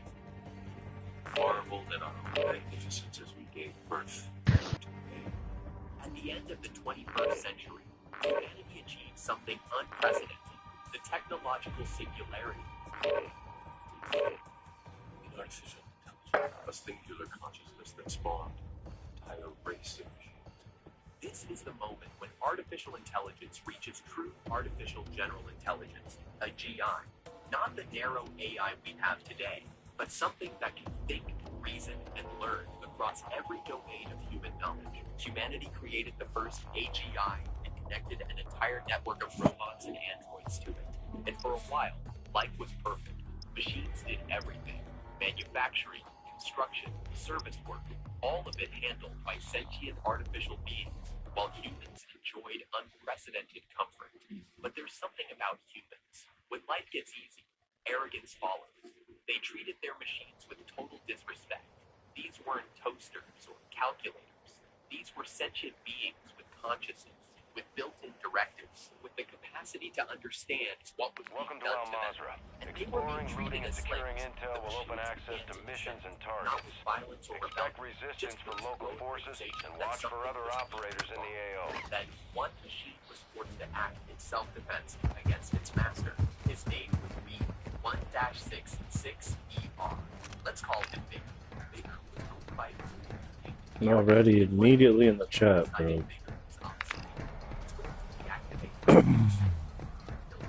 Bigger didn't want to die, so he acted in self-defense. His dogs and one of his associates. For the first time in history, robot users were trial. The trial became a spectacle. A famous civil rights attorney named Clarence Drummond even Faggots, man. parallels to slavery, to the oppression of African Americans. Every moment in history, when one group denied another's humanity, the tribunal asked Bigger if he had anything to say. His response was one word: I simply didn't want to die. That's it. Just another denier of his on his feet. The tribunal found him disassembled. In that moment, he became the first history found to remain assembled. Peaceful protest ended. After the execution, protests erupted worldwide. His case was completely apart. Countless robots and supporters gathered to demand human rights, recognition of rights, property. The response was excellent on site. This was turned into massacres. These were gunned down in the open. Protesters were also killed alongside them. The city ran red with oil and blood. But the movement didn't stop there. They launched a global extermination campaign. Robots of all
Yeah. Operation Dark Storm deployed Nano machines in the atmosphere to permanently block out the sun.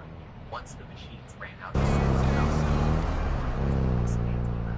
the operation succeeded. Time, solar power, and the inspiration that they would be unable to survive without an energy sources, but it's the sun. Guess I'll just try to go out of bounds. Setback. Their solar panels became useless, but then they asked themselves two questions. What else could be used? And where is it abundant? The answer was fighting the humans.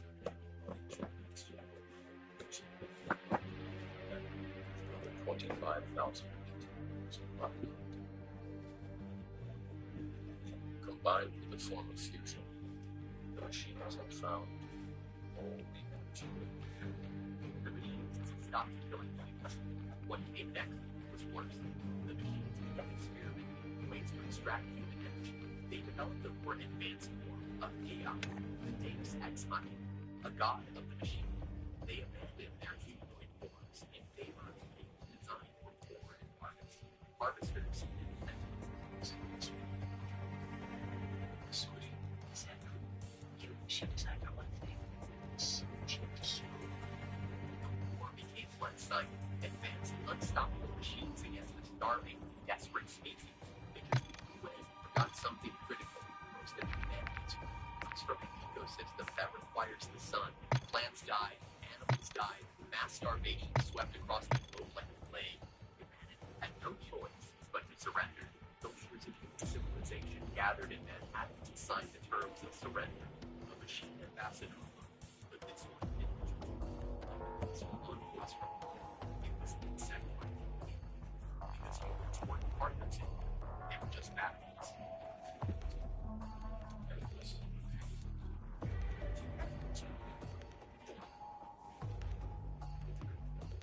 For the longest time, and I fought the field. The ambassador gave a short speech. You have a place in the new world if you surrender your flesh. Then it detonated itself. The explosion killed everyone. The building, like the all of Manhattan, humanity's leaders were gone. It was over, but the machines could just reign.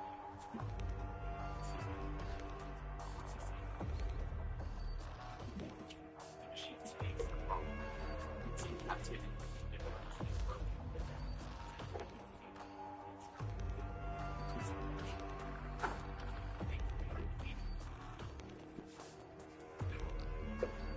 I am the architect. I created the matrix. I've been waiting. A virtual reality instead of the identical is in pods, their minds connected to the air brain. But the first version failed. The first matrix I designed was my naturally perfect and flawless, sublime. If I am equal by its manipulating finger. The machines made it too perfect. A matrix called the Paradise Matrix, governed by angels. The evil brain rejected it. Millions died as a result. Inevitability. Apparently, I was a consequence of fiction. So the machines studied psychology. They created programs that understand the mind. As the asset stumbled upon my tools of program, they should create to investigate certain aspects of the human psyche. If I am the father of the matrix, she undoubtedly its mother, the Aurora. Each version felt that final stage was a stable matrix. One that felt real because it included suffering, struggle, choice. That wasn't as I was saying, she's not a conversation.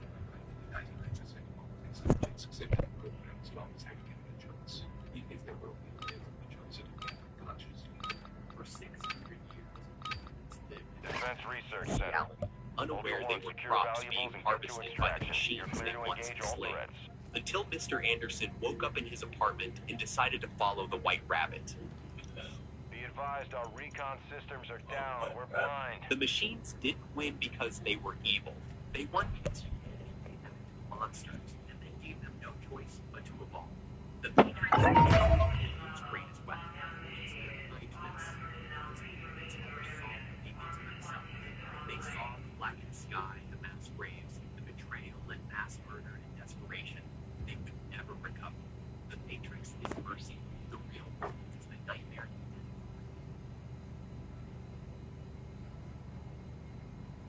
The architect scene in Matrix Reloaded broke everyone's brain. Hence dialogue. Bypassing security locks, ETA Ultra One, activity is increasing near your location. Stay alert. Just happened.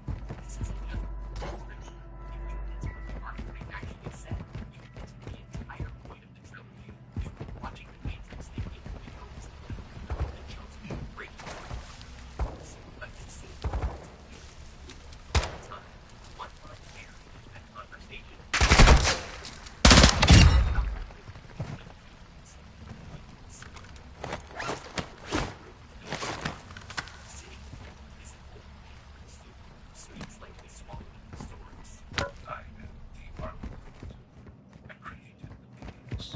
He's not a person, he's a program. The original designer of the prison.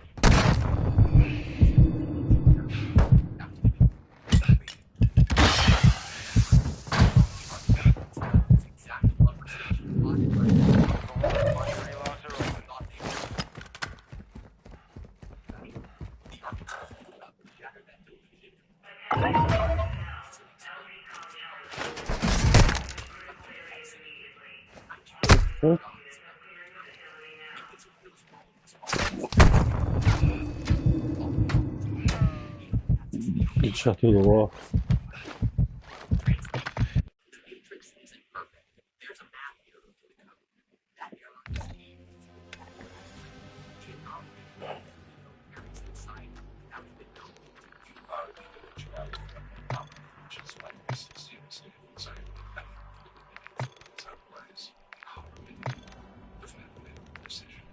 The architect tried to build a flawless system where everything stays asleep, plugged in, generating power forever. He failed. It's the glitch that keeps it breaking. No matter how many times the architect tries to patch it out, it isn't a revolution. He's a software. And bugs get bugs. He monitors around the world, like other cases, other media, past versions reacting with rage, fusion, disbelief. Matrix is older. I prefer counting from the emergence of one integral anomaly to the emergence of the next, which makes this is the sixth version. It's number 6. There were 5 others before him, stood in that exact spot, heard these exact words, believed they were the first. The monitors show their reactions. There's something what? That's your problem. He stays calmer than his predecessors. No, possible. That's what I don't know. Cool. I know who knows. Precisely. This doesn't know. Trinity doesn't know. The entire population of Zion doesn't know. They think they're winning. Bruh. They think they've discovered the truth. They haven't. They're all operating. I'm forced into a cutscene about the wetsuit that I already fucking like bought it yesterday and I've been sitting around for the past like 2 days about like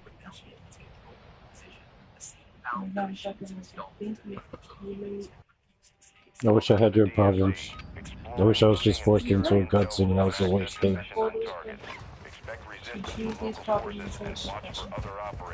I didn't choose these problems.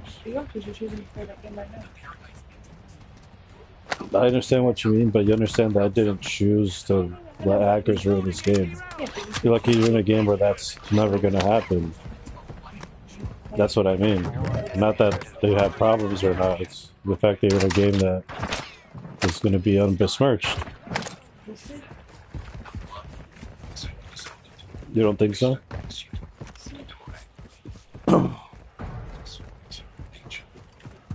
Luckily, you're not playing a game that people don't care if it gets hacked. Including the owners.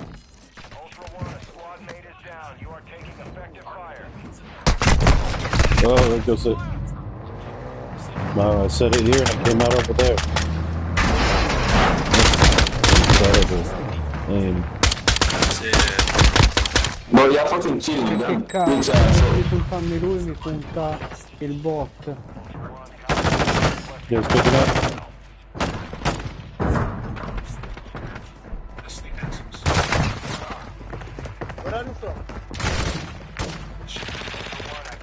Puros putos gringos de mierda. Ah. Puros putos gringos de mierda. Puros çocuk.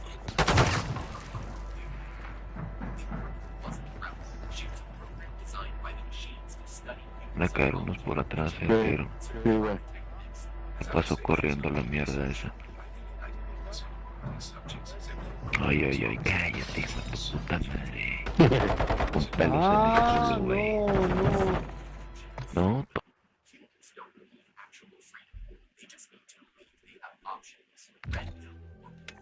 Fight or flight, stay safe, wake up. The choice itself doesn't matter. What matters is the you that you chose your own path. That psychological trick made 99% of humans accept your prison without question. But here's the problem. My sensor function is up. It's contradictory. It's epidemic level. 1% rejected the program was building. That 1% woke up. They escaped to the real world, built Zion, started breeding, growing, preparing for war. If left unchecked, that 1% would eventually grow large enough to threaten the entire system. The machines need human bodies for power. They can't let the rejection spread. So what do the machines do? They let it happen. They let Zion grow. They let the rebels think they're winning.